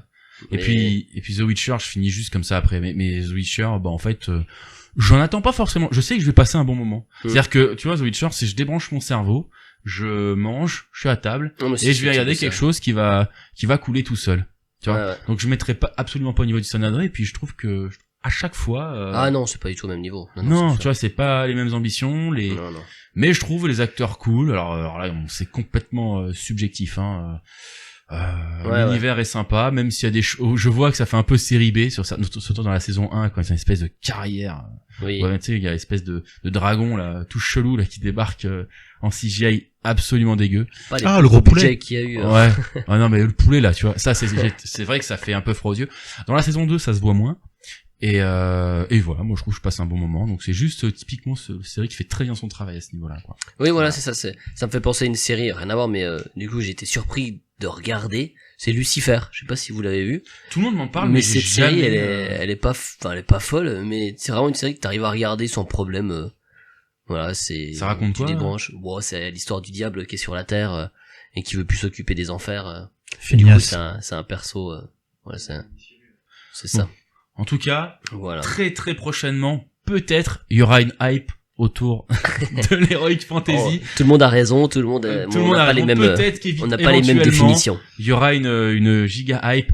En tout cas, on sait que, et là je pense Thierry sera d'accord avec moi, que les studios, toutes les maisons de production, elles misent beaucoup là-dessus. Et elles sont hypées en tout cas. Bon, maintenant, il reste plus qu'à voir. Mais en tout cas, comme je vois comment il est hypé pour tout ce qui est Heroic Fantasy, je me dis si tout le monde est comme lui, en fait, ça va. Il y aura pas de hype du tout, quoi. Tu vois. Donc bon. Mais je me dis que, en tout cas, les studios le sont hypés. On est d'accord. Hein. Le public, j'espère pour eux parce que sinon ils vont pas. Ensuite, la hype se crée, c'est que nous, effectivement, on est plutôt pas mitigé, on est plutôt, on dire neutre. Ouais. Mais si on a des bons retours, on va peut-être se laisser aller curiosité. C'est vrai. Et on peut faire, les cartes sont dans leurs mains, ils ont intérêt à nous faire des trucs bien, quoi. Voilà, donc c'est ça. Ouais, ça manque un peu de sauce, hein, là, Gareth Payé, là. En plus, on va critiquer, tu sais. On a même pas envie de les voir, mais on va quand même critiquer. Grassement critiquer en toute objectivité, comme le sait si bien faire Fanny. Voilà, Seb n'est pas là, mais nous aurons au moins nous 4 le plus objectif possible. Et puis, je ne sais pas dans quelle ordre sortira cet épisode, mais voilà, on vous prépare toujours de façon subjective un hors-série Seigneur des Anneaux, je pense qu'on peut le dire. Hein, là. Voilà, durée d'émission 10 heures. Là, c'est voilà un hors-série Seigneur des Anneaux. Tu vas créer de l'hype, là, fais gaffe. J'espère surfer sur la hype comme les studios. Ah, on a allongé la monnaie. Hein. On est à. C'est officiel. Ah, exactement. On a une table et pas encore de chaise pour s'asseoir autour. Mais attention. Mais on a une chaise. Alex a une chaise. Voilà. On a une chaise. Voilà. Je suis un privilégié. Et du coup, c'est officiel. On compte sur toi, Thierry, hein, c'est vrai. Non. Mais c'est vrai que là on parle de Netflix depuis tout à l'heure et du coup la fois précédente on en avait déjà un petit peu parlé du fait qu'ils aient perdu des abonnés. Est-ce que vous avez vu un petit peu la nouvelle un peu idée qu'ils ont eu pour essayer de se relancer ou personne n'en a entendu parler comme la dernière fois? Aux dernières nouvelles, il y avait déjà un abonnement avec des pubs. Je crois. C'est ça. Il y avait abonnement avec des pubs, un abonnement moins cher, genre avec des pubs. Ils voulaient aussi enlever le partage de compte, enfin faire quelque chose contre le partage de compte, parce que c'était pas intéressant pour eux. Ouais. Et du coup, ils ont une nouvelle idée que je trouve intéressante. J'aimerais bien voir ce qu'ils vont en faire. C'est qu'ils vont en fait se lancer dans le streaming, un peu dans la concurrence de Twitch, je dirais. Ah, dans le streaming. Dans le streaming, okay. genre comme Twitch, quoi. Ils vont faire ça donc. Pour l'instant, c'est pas encore réellement acté, mais c'est vraiment quelque chose qui normalement devrait arriver. En fait, ils en avaient déjà, c'est quelque chose qui réfléchit depuis longtemps. Hein. Après Netflix, ils ont toujours été un petit peu dans l'originalité, ils ont toujours été dans l'originalité, un peu dans l'innovation. Hein, Netflix, hein. C'est pour ça, pour moi, qu'ils font vraiment la différence avec les autres plateformes. Je sais pas trop ce que vous en pensez, mais du coup, on reviendra dessus. Mais oui, ils vont se lancer là-dedans, apparemment. Mais ce serait pour quoi, commencer. C'est quelqu'un qui regarde une série en streaming ou non, tu peux le faire déjà sur Twitch. Ça sera des nouveaux contenus, justement. Ils veulent, pour commencer, si j'ai bien compris, plutôt faire genre des one-man show en direct, en live, des trucs comme ça. Ah, c'est pas bête, ça. Ouais, donc ça, c'est vraiment cool, ouais. Des concerts peut-être aussi, pourquoi pas. Par exemple, voilà. Mais bon, je pense qu'il faudrait qu'ils poussent le sujet un petit peu plus loin. Hein. Mais du coup, est-ce que ça vous hype, ça? Quelque chose qui vous intéresse, vous pensez intéressant? Ouais. Parce que pour moi, Netflix, c'est l'opposé de la télé avec les programmes diffusés, tu vois, à une heure précise, un direct, tu vois, qu'on peut avoir un flux en direct. Netflix, c'est tu regardes ça à la base, enfin selon moi, hein, mon utilisation quand tu veux, au rythme que tu veux. Alors que faire des lives, c'est vraiment, alors là, ce serait un renouveau de fou parce que c'est vraiment l'opposé de leur ADN quelque part aujourd'hui, tu vois. Tu trouves? Ben oui, c'est-à-dire que ils ont un flux TV, hein. Ils ont, enfin, quand tu vas sur Netflix, t'as un streaming où ils vont passer des séries. C'est pas toi qui choisis, en fait. Ouais. D'accord, ok. Bon, comme en tout cas, ça reste assez marginal, finalement, Après, très peu de personnes l'utilisent. Je pense, hein, j'ai pas de chiffres ou quoi, mais, et donc, si c'est une nouvelle idée, alors, je pense qu'ils vont y aller progressivement, certainement, d'ailleurs. Je me dis, en tout cas, ça, c'est du renouveau pour eux parce que c'est à l'opposé de leur ADN encore. Tu trouves que c'est à l'opposé? Moi, j'aurais tendance à dire que ça complète parce que je pense, hein, peut-être que je me trompe, mais qui, par exemple, ils vont diffuser, voilà, un one-man show en direct. Bah, c'est pas pour autant que tu pourras pas le regarder plus tard. Je pense qu'il sera quand même disponible en VOD, quoi. Mais est-ce que les gens, c'est ce qu'ils attendent de Netflix, de pouvoir regarder quelque chose en direct? Bah, encore une fois, c'est en ça que, pour moi, c'est un peu à l'opposé de leur ADN, tu vois. Ouais. Mais tu crois que, même quand ils sont sortis, hein, les gens se disaient, on va regarder des séries quand on veut, comme ça. Bah, ça c'est partie des arguments, en fait. Moi, qui m'a fait prendre Netflix, c'est-à-dire que, bah, voilà, t'as un large choix de catalogue. Ouais. Bon, on peut en discuter sur ce que c'est devenu, pourquoi pas, mais c'est pas le sujet là. Et ensuite, bah, que tu peux regarder ça au rythme que tu veux, c'est vraiment, en fait, c'était vraiment tout ce qui était illégal que tu faisais parce que, bah, tu peux regarder une série à ton rythme, quand tu télécharges, etc. Bah, Netflix, le facilitait l'accès, et, déjà, dans la légalité, et, tu pouvais vraiment, voilà, le regarder à ton rythme. Ouais, complètement. Donc après, bien sûr, que heureusement que j'espère s'il y a quelque chose qui est produit en live et diffusé en live sur Netflix, bah tu puisses le revoir, enfin j'espère. Ouais, je pense. Hein. Mais en tout cas, je trouve que leur positionnement, faire du live, c'est une nouvelle chose, c'est nouveau par rapport à l'ADN qu'ils avaient. Par contre, le fait de faire des one-man shows, peut-être des concerts, des choses, c'est bien parce que ça permet quand même de les différencier de Twitch. Ouais. C'est-à-dire que Twitch, je sais pas s'ils font de la diffusion de grosses productions, mais c'est surtout connu par leurs créateurs de contenu qui sont ce qu'on appelle les streamers en fait. Hein. Voir un concert, je sais pas, pour reprendre son Thierry aime bien Kendrick Lamar en live sur Netflix, ça peut être cool, tu vois, ça peut être cool, et surtout de pouvoir le revoir après ou et ça, Twitch, je suis pas sûr qu'ils le fassent vraiment, tu vois. Ouais, en vrai, je suis sûr qu'ils seraient capables de le faire. Bah déjà, Twitch, ah oui, c'est sûr, ils ont. Je suis en train de penser au foot, hein. Twitch, ils ont racheté le foot. Oui, alors c'est pas Twitch, c'est Amazon avec. Oui, pardon. Voilà, avec Prime Video, et il faut payer un abonnement supplémentaire. Ah oui, c'est dans Prime Video, c'est pas diffusé sur Twitch? Non, c'est sur Prime Video et c'est un abonnement supplémentaire. Moi je dis des conneries alors. Alors je dis peut-être une bêtise à 14 balles, quelque chose. Ouais, c'est 13 balles je crois, 12,99. Je sais plus, mais voilà, on reste en dehors de l'écosystème du streaming, parce que, enfin voilà, du streaming tel qu'on l'entend, tu vois. Avec des streamers. Voilà, avec des streamers. Et je pense que c'est bien que finalement, s'ils font du streaming, en tout cas de la diffusion en direct, Netflix partent sur quelque chose de différent, plus culturel. Ouais. Voilà. Ok. Ouais. Donc intrigué plutôt, quoi. Bah intrigué, je sais pas si je serais un fervent utilisateur. Voilà. Mais en tout cas, je trouve que c'est intéressant. Ouais. Alex, c'est une prise de risque. T'as rien dit depuis le début Alors, n'étant pas un très grand utilisateur de Netflix, la nouvelle m'indiffère un petit peu. Ok. Ensuite, effectivement, curieux, ce qui m'intéresse surtout, c'est curieux de savoir, effectivement, comment est-ce qu'ils vont réussir à concurrencer le plus gros que j'ai en tête, Twitch. Est-ce qu'ils vont réussir à imposer une nouvelle plateforme? Parce que faut non seulement attirer du public, mais surtout ce que j'ai compris, c'est qu'il faut attirer des créateurs. Pas nécessairement, finalement. Pas nécessairement? Je pense que si, il y aura, pas attirer en tout cas des partenaires. Ouais, mais tu vois, là, en fait, sur Twitch, en tant que particulier, tu te lances dessus et tu peux devenir un créateur de contenu et tu peux être partenaire Twitch, etc., tu vois. Sur Netflix, si tu me parles de concerts, pour moi, c'est ils vont plus négocier avec des maisons de disques, des choses comme ça, tu vois. Et donc, Twitch, c'est vraiment, tout le monde peut y arriver, même s'il y a que 1% qui réussissent, tu vois, ou même 0,1%, tout le monde peut y arriver. Tu vois, tu peux commencer à streamer et pourquoi pas devenir un streamer très connu. J'ai pas l'impression de ce qu'on nous a décrit Romu, que ce soit ça. C'est pour ça que c'est intelligent pour moi que Netflix prenne la chose sous un angle différent, tu vois, parce que concurrence et Twitch, ça va être...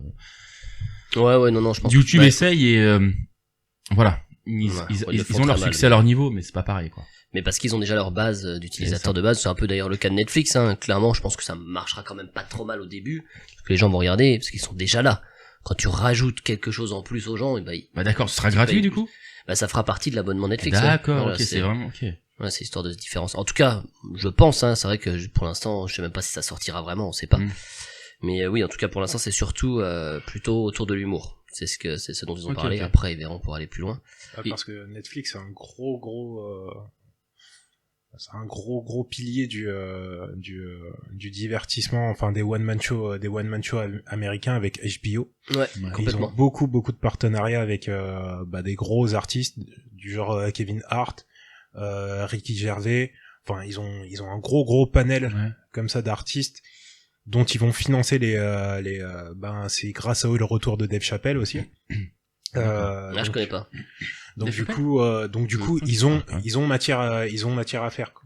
Et du coup, c'est vrai qu'ils avaient même fait une sortie, une espèce de série où c'était des one-man shows, mais des gens du monde entier. Et tu pouvais découvrir des gens qui faisaient des one-man shows au Brésil, Jamel Comedy Club, Australie. Ouais, mais là, version internationale, mon gars. Là, on s'exporte, ça rigole plus, tu vois. Mais ouais, et apparemment, ça avait eu pas mal de succès, voilà. Ok. Donc, je rejoins Thierry sur le fait que c'est quand même un sacré diffuseur, en tout cas, de spectacles humoristiques. Et alors, oui, ça c'est sûr. Quelque chose d'intéressant, mais tu ne connais pas Dave Chappelle. Non. Est-ce que tu pourrais nous présenter en quelques mots, Thierry, pour Romuald, qui est Dave Chappelle? Dave Chappelle, c'est un humoriste américain qui a vraiment percé, je crois, dans les années 90, avec quelques spectacles. Moi, j'ai commencé à le suivre dans It Worth, je sais plus quoi, ou le spectacle d'avant. Enfin bref. Et en fait, il est très incisif dans l'actualité américaine. Il va vraiment taper tout le monde, sachant que lui c'est un noir. Il va taper sur la communauté, enfin il va beaucoup taper sur les communautés en fait, même la communauté noire. Il a été un peu, il a eu une traversée du désert milieu des années 2000, on va dire ça comme ça. Ouais. Je crois que c'était suite à des prises de position. Et il est revenu justement grâce à Netflix, sachant que avant ça aussi il était vraiment coté. T'as sûrement dû le voir dans le film d'Eddie Murphy, le professeur Folding, où il jouait l'humoriste qui vannait du coup le professeur, qui le vannait au point de le faire pleurer, et il revenait plus tard en Eddie Murphy, et Eddie Murphy le vannait comme pas possible au point que le mec il terminait dans un piano, tu vois. Et donc du ça va, je me rappelle plus. Et donc du coup, il avait eu sa propre émission de TV, le Dave Chappelle Show, qui est disponible aussi sur Netflix. Et il est revenu quelques années plus tard, toujours aussi incisif, toujours aussi reconnu. Quelques années plus tard sur Netflix, je crois qu'il a sorti trois spectacles sur Netflix en l'espace de, je sais pas, je vais dire une bêtise. Mais il faisait encore de la scène ou pas? Ah oui, c'est des spectacles sur scène filmés. Ouais, c'est des spectacles sur scène, mais pendant sa traversée du désert, je crois qu'il y avait plus trop de spectacles, ou en tout cas, après, nous, en tant que Français, en plus, c'était la période où Netflix n'était pas là. Ouais. Et donc du coup, on va pas revenir dessus, mais que certains artistes français pompaient allègrement dans les vannes, dans les vannes américaines. Oui, on connaît. Donc du coup, nous, on était un peu à part. Donc du coup, cette période-là, cette traversée du désert-là, s'il avait fait des spectacles, personnellement, je les connais pas. Moi, je me suis arrêté à 2004. Ouais. 2004, il y avait plus rien, et après, je l'ai redécouvert du coup sur Netflix. Okay. Et c'est vraiment le pape, enfin, c'est un des pontes de l'humour du stand-up, quoi. Ouais. Après, aux États-Unis, en Angleterre, il y en a énormément. Ouais. Tu vois, il y en a énormément. Il y en a vraiment pour tous les publics. Et en plus, c'est vraiment une communauté. En plus, les humoristes là-bas, tu sais, ils se soutiennent entre eux. Même s'il y en a un qui est au centre d'une polémique, tous les autres autour vont essayer de le soutenir. C'est vraiment une communauté à part. Ouais. Et même je sais plus, je crois que c'était Dave Chappelle, Ricky Gervais ou peut-être Louis C.K., je sais plus, qui disait que moi ma communauté c'est celle des humoristes. Donc vraiment tu vois je suis pas noir, je suis pas hispanique, moi je suis humoriste, tu vois. OK. Ouais, du coup on comprend mieux ce choix-là de Netflix déjà. Et eux ils ont vachement soutenu en fait justement les humoristes. Puisque du coup, Dave Chappelle, comme je t'ai dit, c'est comme ça qu'il est revenu. Ouais. Et il y a plein d'Américains, des Anglais aussi, qui eux vont se tourner vers Netflix. Il y a eu Farid aussi en France qui a fait son spectacle sur Netflix. Et qui vont se tourner vers Netflix pour pouvoir exporter leur art. Ouais. Voilà. Ouais, du coup, c'est logique qu'ils se tournent de ce côté-là, quoi. Ouais. Ils ont pris une super place, en fait, Netflix. Ouais, pour le coup. En vrai, faire revenir Dave Chappelle, qui est quand même, c'est un des plus connus à l'international, quoi, des humoristes américains. Il y en a d'autres, attention, mais il est là depuis très longtemps, quoi. Ouais, il est là depuis très longtemps. Donc, il est plus connu. Après, lui, par exemple, j'ai pas à souvenir, ou en tout cas, je sais pas, je suis pas un spécialiste non plus. Il a pas fait de show à l'international, tu vois. Comparé à des Chris Rock, ou des mecs comme ça. Kevin Hart, pour moi, il est plus big, ou en tout cas plus bankable. Il a fait beaucoup de films aussi, Kevin Hart, non? Plus bankable, il fait pas mal de films, ouais. Donc, après, Dave Chappelle, lui, se concentre vraiment sur la scène. Je pense que ça l'a refroidi aussi, cette période de starification et ensuite de traversée du désert. Maintenant, il se concentre sur la scène et c'est tout. Et son truc à lui. Ouais. Lui, il vit pour la scène et puis ça s'arrête là, quoi. D'ailleurs, il y a pas très longtemps, en plus, on peut le voir aussi sur Netflix. Enfin, il y a pas très longtemps. Il y a peut-être 1 an ou 2 ans. Il y a eu une cérémonie où, justement, t'avais pas l'ensemble, mais en tout cas une grosse partie des humoristes qui venaient remettre un prix à Dave Chappelle pour sa carrière et tout ça. Ouais. C'était assez touchant. Il y avait pas que des humoristes d'ailleurs, mais en tout cas, il y avait une grosse communauté qui était. Est-ce qu'il y avait Gad Elmaleh? Ah non. Est-ce qu'il comment il s'appelle Mince. Le scandale. Il a pas été invité, dommage. Qui est? Non merde, j'allais dire un autre parce qu'il y a eu forcément tous les humoristes français qui ont pompé les Américains. Ah ça reste à prouver, ça reste à prouver, bien sûr. Ça reste à prouver. Oui. Il y a une chaîne qui le fait très bien en tout cas sur YouTube. Voilà. T'as le nom de la chaîne, Pierre? Petite recommandation? Ça, ne me revient plus peut-être. Comics. Comics. Sans MS. Je vais vous retrouver ça. Ok, bon, je vais chercher pendant ce temps. Copy Comics, voilà. Ah oui, ok.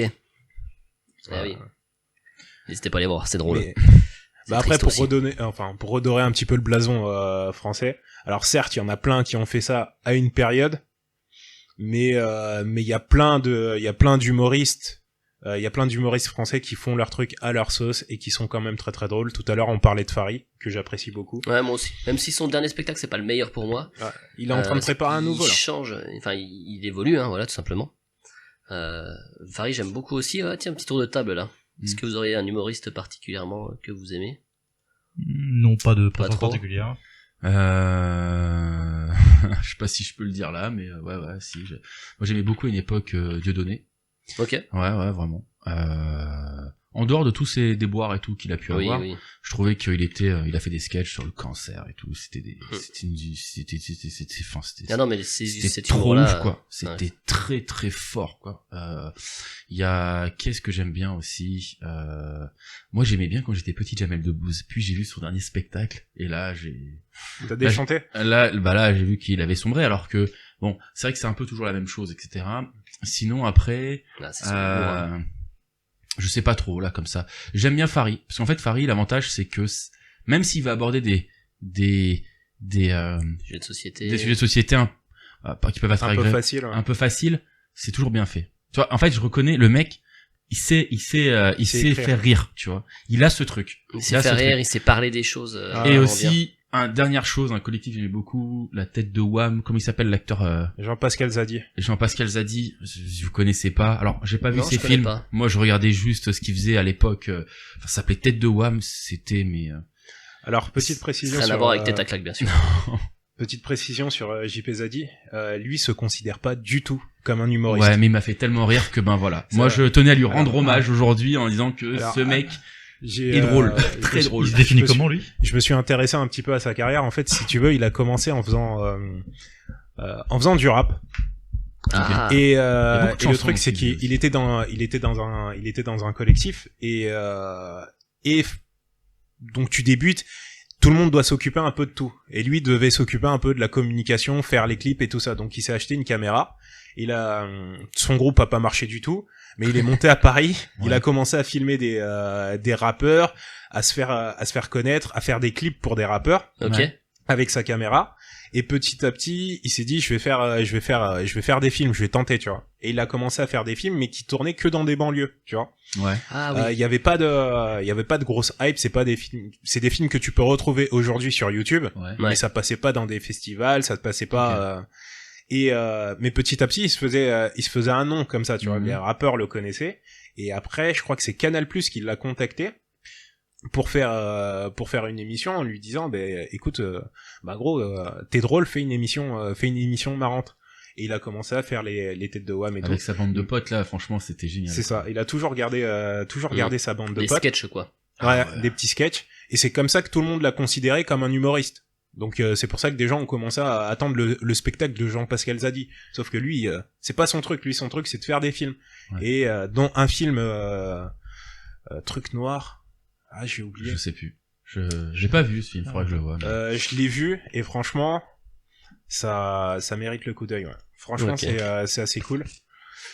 Son film, Tout simplement noir. Tout simplement noir, qui est son dernier film, et je vous le conseille, ouais. Ok. Et là, il va sortir un nouveau film bientôt en tant qu'acteur. Donc pas en tant que réalisateur, mais... Il se définit comme plus acteur, peut-être, ou en tout cas cinéaste, voilà humoriste, mais en tout cas, voilà. Moi, je tenais à lui rendre un hommage... parce qu'il m'a fait beaucoup rire. Donc voilà, ouais, je vous ai coupé, donc du coup, continuez les... Voilà, mais c'est humoriste, voilà, je mettrais deux données dans sa grande époque, je sais pas du tout ce qu'il devient maintenant, ce mec-là, et puis, Fary, parce que pour moi, c'est l'artisan, quoi. Enfin, c'est l'artisan dans le sens où c'est le mec, il prend un sujet simple, et il va te faire rire avec, quoi. Okay. Et j'imagine que c'est beaucoup de boulot pour lui, et donc, voilà. Ah oui, c'est sûr, de toute façon, ces gens-là, on se rend pas compte, c'est des années de boulot avant. Ah, bien sûr. Moi, il y en a un que j'aime beaucoup en ce moment. Bon, il y en a deux d'ailleurs, je viens d'en penser à un autre. Il y a Roman Frécinet. Je connais pas du tout. Ah ouais? Je le trouve extrêmement drôle. Il est passé dans Click. Ah oui, si, je vois. Quelques spectacles. Ouais. Franchement, je vous invite à mater. C'est vraiment très très drôle. Il est très nonchalant. Enfin bref, il est très bon. Roman Frécinet. À l'ancienne, j'ai pensé à Raymond DeVos. Ouais, c'est vrai. Je sais pas si t'es à l'ancienne. Non, mais c'est parce que t'as parlé à l'ancienne. T'as dit un truc sur Dieudo à l'ancienne. Voilà. Ouais, mais et du coup, ça m'a fait penser à Raymond DeVos. Franchement, je trouvais incroyable.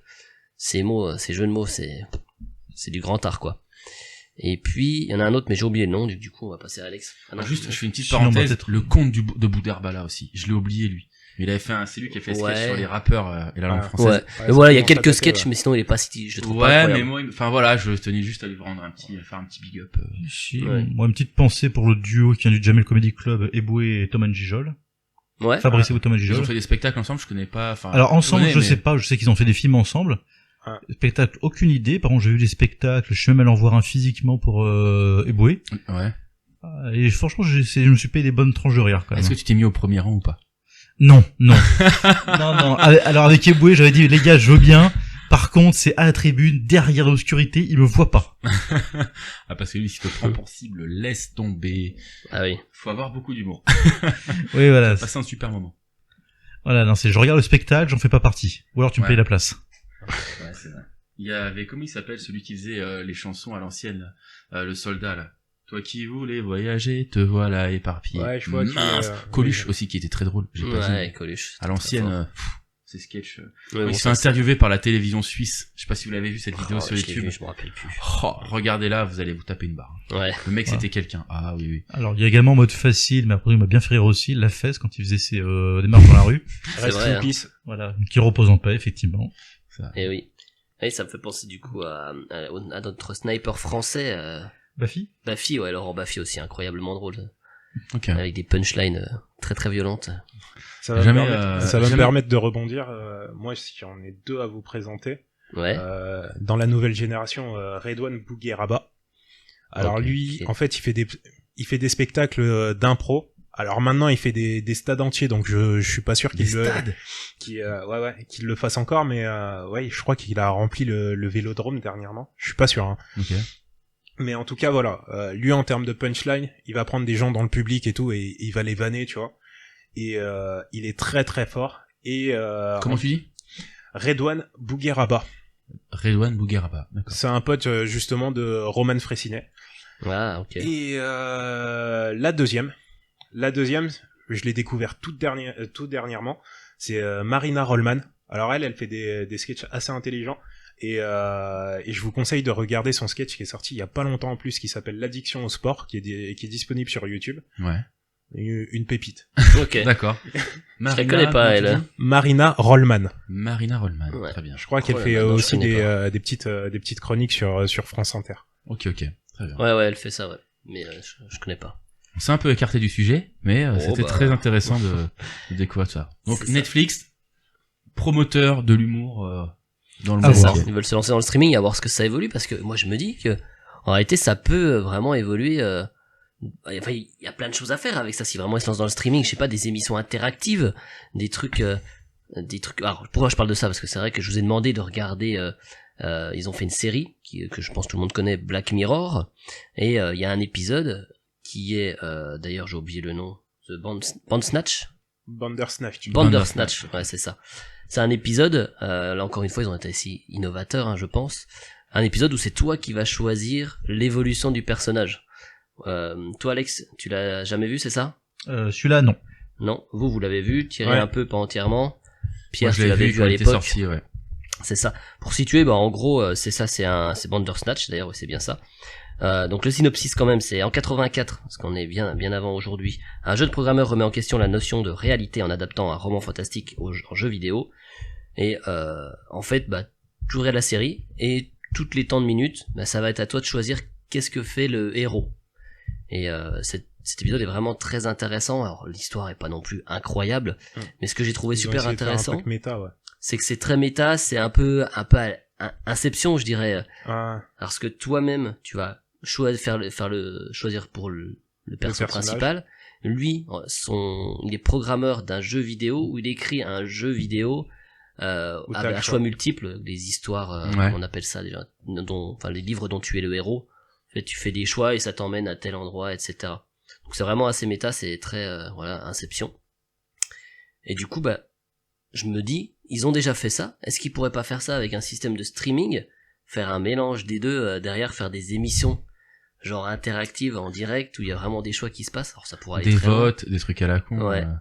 Je vois pas ce qui pourrait techniquement les arrêter. Après, ça de le mettre en place. Ouais, c'est ça. Et de trouver vraiment l'intérêt de faire ça, quoi. Puisque en mise en application comme ça, j'en vois 2. Il y a pas longtemps, ils ont sorti La Nouvelle École, l'émission en gros c'est La Nouvelle Star mais pour les rappeurs, tu vois. Ok. Et c'est vrai que avec un truc comme ça, tu pourrais faire en fin d'épisode.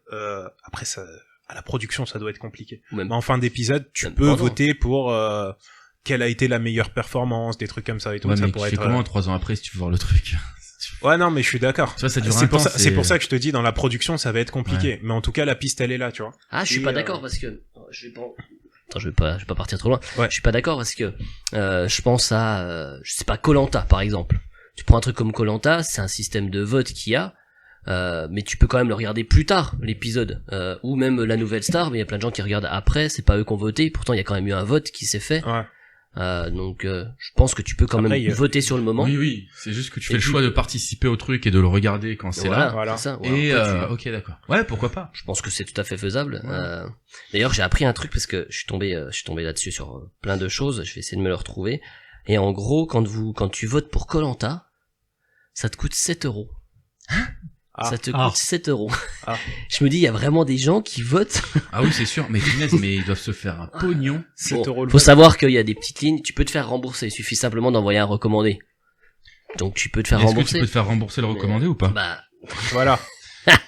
Tu parles du recommandé qui coûte 7,50 €. Ouais, c'est ça.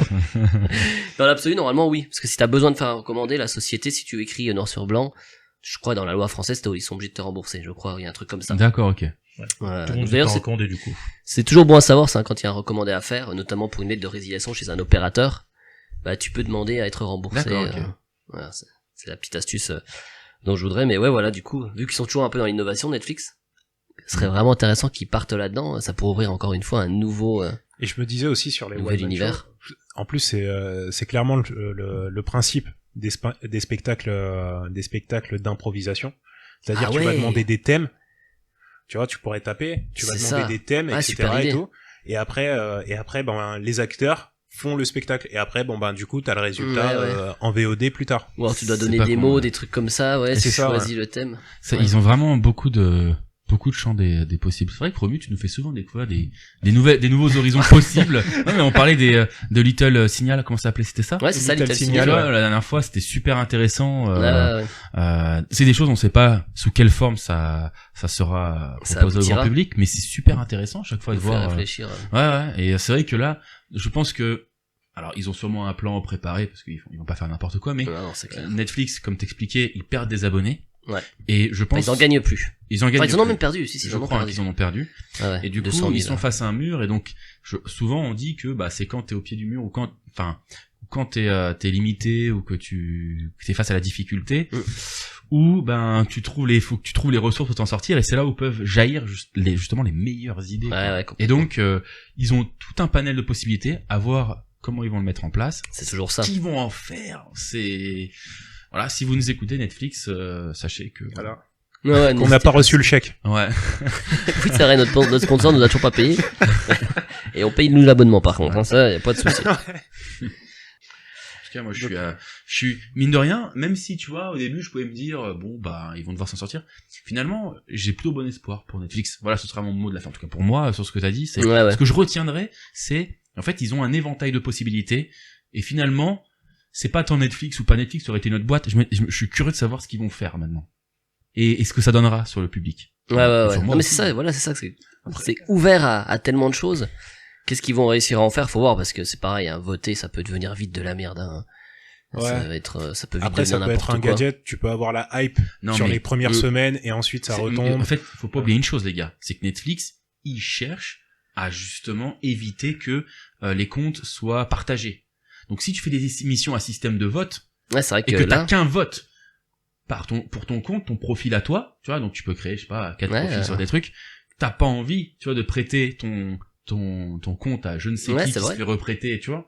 Si tu te fais niquer ton vote sur une émission que t'aimes bien, donc à eux de faire les programmes qui vont bien, tu vois, c'est mort, tu vois. Donc je me dis que si le vote est gratuit, que ce soit pas 7 € comme pour TF1, Netflix, si vous m'écoutez, franchement, sponsorisez-nous. Nous, on a des idées, on est là, quoi. On est là. Et donc, non, mais c'est vrai. On va se faire piquer l'idée, on va se dire, oh putain, vous avez vu, on l'avait dit, alors qu'ils auront juste écouté. Mais voilà, les preuves sur Internet. Toi qui nous écoutes chez Netflix, et qui grâce à nous tu auras une super promotion, tu vois. Ben sache que n'oublie pas d'où tu viens, tu vois. Voilà. N'oublie pas qui t'a soufflé cette idée. Bon, en vrai, si nous 4 on a des idées comme ça, je pense que leur brainstorming il doit avoir des idées incroyables. Mais faut penser à ça aussi. Tu t'imagines le panel qu'ils ont? Ils veulent limiter, mais il faut trouver une solution indirecte pour le faire. Ben moi je me dis c'est typiquement il y a pas que ça, mais ça peut faire partie des options qu'ils ont. Ouais, c'est vrai. Ça serait une bonne idée. De toute façon, à partir du moment où ils rajoutent des outils, après, tant qu'il y a des gens qui seront derrière pour utiliser ces outils, ça peut que faire avancer les choses, tu vois. Ouais. Et je trouve que c'est un outil qui peuvent rajouter. Après, pour avoir regardé Bandersnatch, je trouve que on est vraiment au balbutiement du truc. Oui. Mais c'est comme ça que voilà, c'est les pionniers essuient les plâtres, pardon. mais en tout cas, c'est présent. Et du coup, maintenant, à voir ce qu'ils vont en faire, quoi. C'est ça. Alors, attention, c'était une idée, hein. Ils ont pas du tout annoncé qu'ils allaient faire ça. C'est pas prévu que ce soit interactif, Mais après Bandersnatch, au-delà de ça, j'avais trouvé l'histoire un peu insipide. Tu sais, moi, alors attention, ça va spoiler, mais en vrai. Oui, mon personnage s'est suicidé, je crois, de mémoire, en sautant par une fenêtre. Ouais. Et j'étais avec ma compagne, et honnêtement, on était là, mais attends. En fait, il y avait pas, les choix qu'on faisait, on ne les comprenait pas. On ne comprenait pas la conséquence, des fois. Oui. Tu vois? Mais justement. On va te dire, prends ce truc. Non, mais je veux dire, prends je dis n'importe quoi, prends ce jouet. Et là, en fait, tu sais pas du tout ce que ça va influer. En fait, c'est pas comme si, tu vois, tu pouvais dire dans un film, ton personnage il pointe sur une arme sur 2 personnes et il peut en tuer qu'une seule des 2. Et toi, t'es attaché à l'un ou l'autre des personnages et que tu fais vraiment un vrai choix. Là, t'es juste là, tu fais un pauvre choix et tu vas vers quoi ça t'amène. Donc, il manquait vraiment ce plus. Et je pense que Netflix pourrait faire vraiment des séries qui impliquent plus le téléspectateur. Mais alors là, bon, attention, c'est un épisode d'une série aussi, hein. Faut pas être. Non, mais bien sûr. Après, je pense que c'est courageux de l'avoir fait. Mais complètement, c'est une super idée. Mais en tout cas, ils ont essuyé les plâtres. Mais je pense qu'ils sont pas aller assez loin de l'idée, aussi loin de l'idée. Ouais, c'est ça. Bon, pour un épisode d'une série, oui, c'est logique. Mais c'est vrai qu'ils auraient pu aller plus loin. Par contre, je suis pas tout à fait d'accord avec toi dans le sens où tu dis que tu ne sais pas vraiment vers quoi vont t'emmener les choix. Il n'empêche que tu guides quelqu'un, une personne. Donc, si tu réagis de façon morale ou autre, en fait, je sais pas, quand tu dis que ton personnage il a sauté par-dessus un balcon, je crois que c'est. Je sais parce qu'en fait, il y a 2 moments où il meurt comme ça, c'est soit, il saute par-dessus le balcon, mais c'est à toi de dire, voilà, il se drogue, est-ce qu'il prend la drogue, oui ou non? Ça change rien, parce qu'en fait, si tu la prends, tu la prends. Si tu la prends pas, ton collègue, en fait, il te la met dans ton thé. Mais après, typiquement, tu vois, tu fais il fallait qu'il meure. C'est comme ça, tu vois. C'était le scénarium. Non, il fallait pas qu'il meure. C'est pas vrai, parce que justement après, c'est toi qui as le choix. Le gars il te dit, un de nous deux doit sauter. C'est toi ou c'est moi. Ouais. Donc c'est soit toi tu meurs. Là voilà, le film est fini. Soit c'est pas toi qui meurs. C'est logique. Là il y a ça aussi. Par contre oui, forcément, faut que soit l'autre meurt. Et pourquoi il y en a un des deux qui doit mourir déjà? Parce qu'ils sont drogués, ils croient que c'est pas la vraie réalité, qu'il y a des réalités alternatives. Enfin, c'est pas tout à fait ça. C'est un peu plus complexe que ça, c'est que chaque choix d'une vie t'emmène vers plusieurs branches, donc il y a plein de réalités parallèles, en fonction du choix que toi tu prends. D'accord. C'est un peu ça. Et puis, oui, non, les choix ont toujours sont assez logiques, quoi. Tu peux faire des choix, ne pas prendre tes cachets ou prendre tes cachets, forcément, soit le gars, il n'est pas bien psychologiquement, soit ça va. Ok. Bon. C'est des choix assez basiques, en fait, hein. Ok. Mais en même temps, ils pouvaient pas faire trop complexe non plus, je pense. Ah non. Oui, c'est un début en plus. Surtout que voilà, c'est un. Il y a 13 fins en tout d'ailleurs. Il y a 13 fins. Est-ce qu'il n'y en a pas une que tu peux finir au bout de 2 minutes? Si. Est-ce qu'il est obligé de mourir à chaque fois? Non, alors, pas du tout. Des fois il réussit son jeu, des fois il a 5 étoiles, des fois. Alors non. Des fois, il y a une fois j'ai fini dans le futur, genre au 21e siècle. C'était une meuf qui travaillait dans un truc de jeu vidéo. C'est une des fins un peu cachée, enfin pas cachée. C'est qu'en fait t'es obligé de passer par un premier scénario où en fait tu rates et du coup tu refais les mêmes choix, sauf que la deuxième fois les choix sont différents.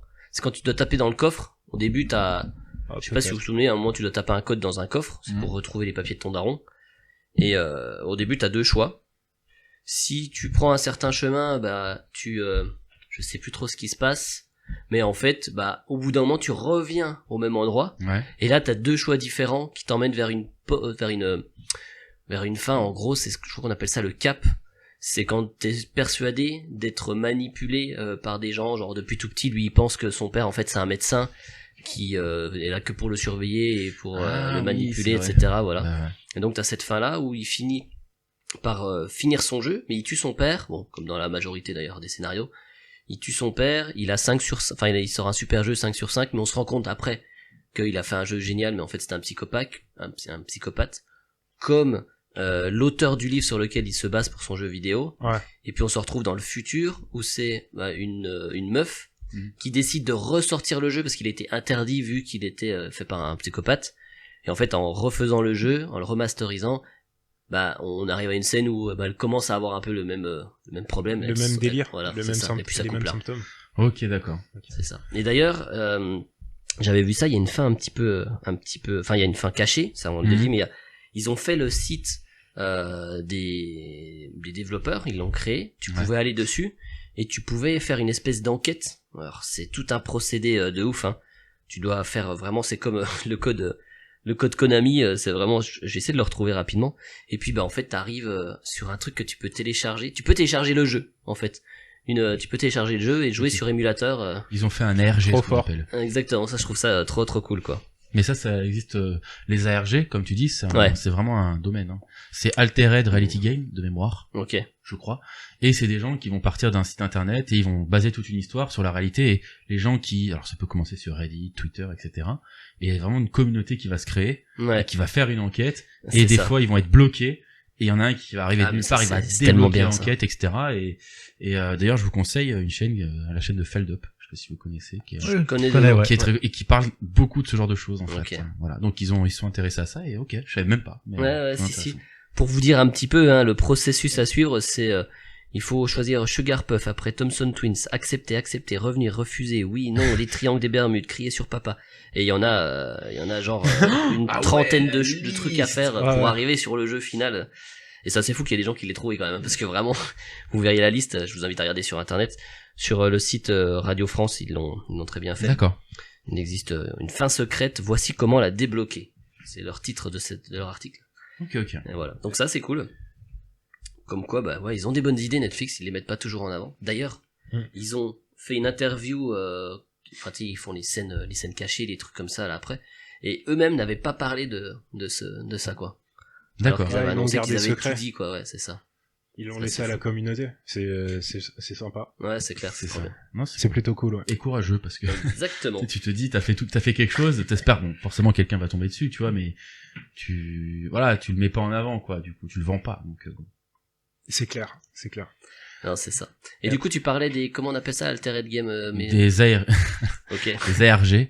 Alors, je vais pas développer là, mais on pourra en parler, hein, mais il y a une chaîne, donc, Feldup. F-E-L-D-U-P. Merci Alex.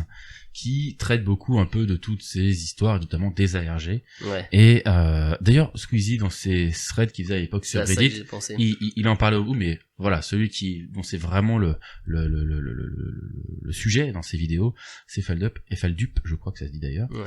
Et c'est très très intéressant. Vas-y, j'irai voir, du coup. Il te présente des enquêtes, et quand je le suivais, il était pas très connu, maintenant je commence à le voir un peu partout, et il a gagné, il a pas mal d'abonnés maintenant, aujourd'hui. Ouais. Et voilà, t'as d'autres types de vidéos comme la face cachée de Reddit, juste comme ça, où tu vois des trucs un peu malaisants. Bref, c'est très intéressant et captivant. Voilà. C'est vrai que j'avais découvert ça avec Squeezie, moi. Je me rappelle, il parlait d'une histoire. C'était sur Twitter.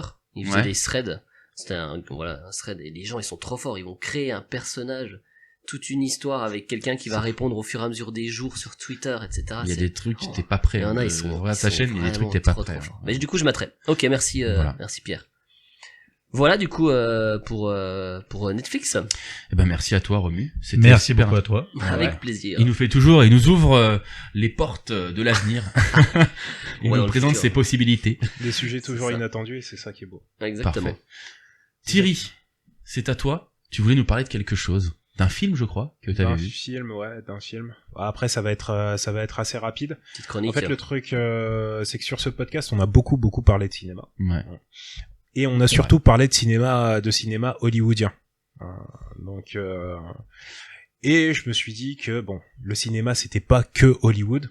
Donc, je me suis fait une petite liste de films que je vais découvrir entre guillemets avec vous, dont je vous ferai des retours assez souvent comme ça. Et le premier dont je voulais vous parler, c'est La fille au bracelet, sorti en 2019, un film réalisé par Stéphane Demoutier. Est-ce que ça parle à quelqu'un déjà? La fille au bracelet. La fille au bracelet. Okay. D'accord. Pas du tout. Ça vous dit rien? Bah, parfait, comme ça au moins je vais vous faire découvrir un truc. Donc c'est un film français. Ouais. Donc l'histoire, c'est l'histoire d'une fille de 16 ans qui s'appelle Lise Bataille et qui est accusée du meurtre de sa meilleure amie. Donc le principe c'est que ça. Et en fait tu vas suivre son procès. Donc c'est un film de tribunal. On peut se dire que les films de tribunaux c'est assez chiant. Et je vous conseille vraiment de le voir parce que c'est hyper intéressant. Dans la mise en scène, c'est simple mais pas simpliste, c'est-à-dire ça va pas faire du grandiloquent. C'est efficace. C'est assez efficace, ouais. C'est même très efficace, puisque je me rappelle d'une scène comme ça où justement c'est une fille de 16 ans, donc du coup c'est une adolescente, et accusée de meurtre, elle est dans le box des accusés, et elle est très froide en fait. Elle est très très froide, très détachée par rapport à ce qui se passe. Donc en même temps tu me dis t'as 16 ans, t'es face à un truc comme ça, t'as perdu ta meilleure amie. Ça doit tourner un peu dans ta tête. Et en fait, du coup, elle se fait, comment on appelle ça ? Elle se fait alpaguer, elle se fait interpeller. Elle se fait interpeller, ouais, par le tribunal qui lui disent, mais ça vous fait rien en fait. Là, c'est votre procès, c'est votre meilleure amie qui est morte. On a l'impression qu'il y a aucune émotion il y a aucune émotion qui passe chez vous.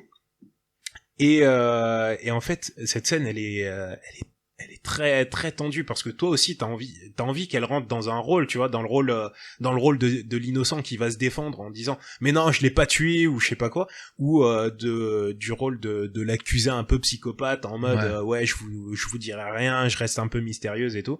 Et elle accepte de rentrer dans aucun des rôles. Et donc du coup ça crée une espèce de frustration chez toi spectateur qui fait que bon, OK, je vais pas compter sur ce personnage-là, et je trouve ça très fort. Et d'ailleurs, bravo aux acteurs, à tous les acteurs, et surtout à cette actrice, parce que du coup, tu sais en tant que spectateur que tu vas pas pouvoir compter sur ce personnage. Il va falloir que tu te fasses ton idée à toi. Et donc du coup, tu vas suivre tout le procès, et tu vas suivre aussi la vie qu'ils vont avoir, parce que forcément, ça va chambouler toute la famille. Hein. Ah oui, j'allais dire, donc c'est pas un huis clos. C'est pas un huis clos. C'est un semi-huis clos parce que, on va dire, t'as potentiellement 2 décors, on va dire ça comme ça. Ça va être le tribunal et la maison même si on bouge un petit peu, mais c'est vraiment les 2 principaux décors que tu vas avoir. Tu vas suivre ce procès et le truc c'est que il en fait pas trop sur le procès. Ne vous attendez pas à des objections, à des preuves qui vont sortir de nulle part, d'un mec qui va courir dans les couloirs à la dernière minute parce que le procès il ferme à 2h, il est 13h59, tu vois. Vous attendez pas forcément à ça. Sans être un documentaire, le film arrive quand même à être très très haletant. Franchement, bravo au réalisateur, bravo aux acteurs qui ont vraiment tenu leur rôle. Il y a des prestations qui m'ont marqué. Là, j'ai parlé de la fille qui se fait accuser. Il y a aussi sa mère qui fait très très bien son rôle. L'avocate, celle qui accuse. Elle, je l'ai détestée pendant tout le film, donc vraiment big up à elle. Elle a su tenir son rôle. Elle a su tenir son rôle de jeune avocate qui un peu revancharde et qui veut prouver à la cour qu'elle a sa place, et donc du coup elle veut démonter cet ado, et donc j'ai beaucoup apprécié ce film. Et il y a une seconde lecture au film aussi, parce que ce film, et ça revient à notre premier podcast aussi, c'est que ce film, c'est un clash de 2 générations.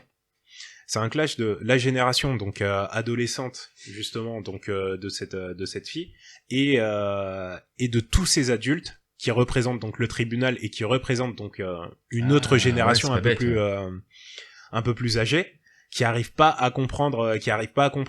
J'en veux pour exemple la scène où elle va expliquer qu'elle était avec un camarade de classe dans une chambre, et pour s'amuser, elle lui a taillé une pipe. Tu vois, ça c'est, il y a eu une vidéo qui est sortie sur internet. Et donc du coup, tous les mecs du tribunal, enfin toutes les personnes de ce tribunal, qui ont tous la trentaine passée, eux sont un peu déboussolés par cette scène que elle va trouver normale, dans le sens où écoutez, nous on était là, on était dans la maison, on s'amusait, il était d'accord, j'étais d'accord, il y avait ma copine qui rigolait derrière, du coup je lui ai taillé une pipe, tu vois, sachant qu'il y a son père en plus dans le procès. et donc du coup, et donc t'as tout le tribunal qui est un peu déboussolé, et t'as l'avocate, celle qui l'accuse, qui lui dit mais vous êtes, mais en gros est-ce que ça vous dérange si je vous dis que vous êtes une fille facile? Et elle répond mais attendez, lui s'est fait tailler une pipe, comme ça, parce qu'il avait rien à faire, est-ce que vous allez dire que c'est un garçon facile? Et donc du coup, t'as ce vrai clash de génération entre cet ado qui représente sa génération et les adultes qui vont faire le procès de cette génération, mais qui arrivent pas à comprendre. Et big up au père, parce que à la fin, parce que ce film est super bien écrit, je trouve, puisque le père qui spoil ou pas spoil là. Non, c'est pas vraiment un spoil. Okay. C'est pas vraiment un film qui se spoil. Ok. Et big up au père, puisque du coup, lui découvre ça pendant le procès. Mais tu sais, déjà, il est dans un procès, il est comme ça. Mais tu sais, tu pourrais te dire à l'américaine, ça va partir en esclandre ou je sais pas quoi et tout. Lui, il rentre chez lui, il demande à sa femme, mais t'étais au courant qu'elle taillait des pipes comme ça? Et sa mère qui fait, bah, je savais qu'elle avait des mecs, mais sans plus. Et lui, il va juste poser la question, il va se dire, bon bah. Et après, la scène, elle va passer comme ça. Et plus tard, tu sais, moi je suis père, bon bah du coup, toi tu restes dans ta chambre, t'es enfermé, c'est moi qui ai la clé, je suis le seul à avoir la clé. Et plus tard, en fait, la fille, elle demande, ouais, est-ce que je peux aller passer le week-end chez mon copain? Et lui, bon bah il a tergiversé un peu, il lui dit, papa, ouais, vas-y, écoute, sans problème, vas-y quoi. Ça, la mère qui regarde le père en mode, mais qu'est-ce que qu'est-ce bizarre tes réactions là. C'est quoi ton... c'est trop tard, ouais, si tu voulais la protéger de quelque chose et lui, il a la plus belle phrase, il fait, bah écoute, elle a grandi maintenant. Ouais, c'est ça. C'est tout. C'est tout. Et donc voilà. Pensez à vous protéger quand même, hein. Ouais, c'est important. Mais voilà, je voulais vous parler de ce film qui est un peu plus intimiste, un peu moins. C'est pas Avatar, c'est pas. Vous pouvez le retrouver. Il en faut. Hein, mais Ouais, vous pouvez le retrouver sur toutes les plateformes de streaming. Par contre, c'est en location, c'est 2,99€. Ah, tu peux pas l'avoir sur Netflix, Prime Video. Non, je l'ai pas retrouvé sur Netflix. Sur Emule peut-être. Répète le titre du coup. La fille au bracelet. Ok. La fille au bracelet de Stéphane Demoutier. Et d'ailleurs, c'est sa petite sœur qui joue l'avocate un peu revancharde. Ah, je croyais dire celle qui joue la fille facile. J'imagine. Mais ouais, je vous le conseille, c'est vraiment un film à voir. En plus, il fait 1h30, il est pas hyper long. Et ah bah merci pour cette petite recommandation. En tout cas, voilà. Tu m'as donné envie de m'intéresser parce que moi je suis absolument pas cinéphile. Hein. Moi non plus, mais on va devenir cinéphile. De découvrir des choses nouvelles. Moi non plus, mais on va devenir cinéphile ensemble, petit à petit. Voilà, étape par étape. Donc du coup, là, j'ai toute une liste de D'ailleurs, films. D'ailleurs, si vous avez des bons films à nous conseiller, n'hésitez pas. Hein, exactement, les commentaires sont faits pour ça. Les commentaires sont faits pour ça, sous la vidéo YouTube, sur le site aussi de Podcastix. Vous pouvez nous écrire. Enfin, n'hésitez pas. Pensez à vous abonner, bien sûr. Exactement. Et où est-ce qu'on peut nous retrouver? Sur la chaîne Souche Geek, S-H-O-U, non. Perdu. S-O-U. Allez. C-H. Retente ta chance. 3-3-K. T'as perdu? C'est au suivant. Retente ta chance. Vas-y, recommence. T'es bien parti, Alex. Hein, non, vous pouvez retrouver toutes les vidéos sur la chaîne de Romu, Souche Geek, S-O-U-C-H, G, 3-3-K. Impeccable. Et où est-ce qu'on peut retrouver aussi, Alex? Tu m'en demandes trop. Ah. Romu peut-être. Peut-être sur le site Podcastix, il suffit de taper dans Google Friendly Fire Podcast. Et également non, le site c'est Podcastix. Après vous pouvez le trouver sur Friendly Fire Podcast sur Google. Oui, bien sûr. Dans Google, moi tu tapes plus même juste Friendly Fire, je crois. Non, ça tu l'as, mais voilà, beaucoup plus loin. Ok, plus loin. Bon, merci pour cette précision. Et sinon, dans tous les cas, sur toutes les plateformes de streaming, il me semble. Exactement. Et bah écoutez, merci de nous avoir écoutés. Merci Romu, Alex. On a tous participé à ce podcast qui était un peu un podcast nouvelle formule. Voilà, on essaye de parler un peu plus librement Exactement. N'hésitez pas à nous faire des retours et puis on fera peut-être pour le prochain enregistrement une dédicace à notre public allemand en nombre. Voilà. Merci encore une fois de nous avoir écoutés. En tout cas, ça a été un plaisir de faire le podcast. Ouais, merci à vous tous. Hein. Merci à vous. Et un petit big up avant de partir, toujours aux gars qui font leur jeu de plateau. Donc Sombre Vallon. Toujours sur Instagram, n'hésitez pas à les suivre. Hein, ils attendent vos retours aussi. Eh ben parfait. Ils peuvent compter sur nous. Ils peuvent compter sur nous. Et ça sort quand tout ça? On sait pas encore. 2023, ils ont pas de date. Début d'année 2023, ils travaillent encore sur le projet. Bon, bah en tout cas, j'espère que nous laisserons l'occasion de l'essayer, pourquoi pas, et de faire un retour. Peut-être qu'ils passeront ici justement pour présenter leur jeu, on ne sait pas. Eh ben pourquoi pas. Bah écoutez, merci les gars, merci à vous, à ceux qui nous écoutez. À bientôt tout le monde. À bientôt. Ciao. Ciao.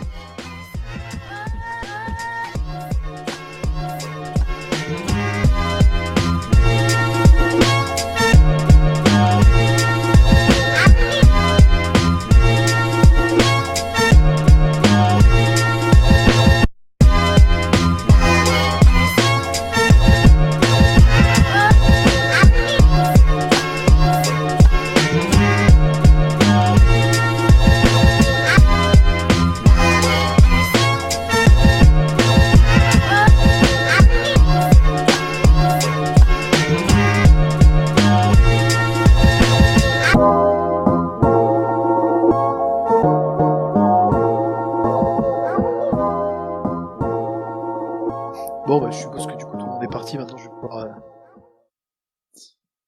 Ah oui, en plus tout le monde est vraiment parti. Abonnez-vous, pouce bleu, tout ça, tout ça.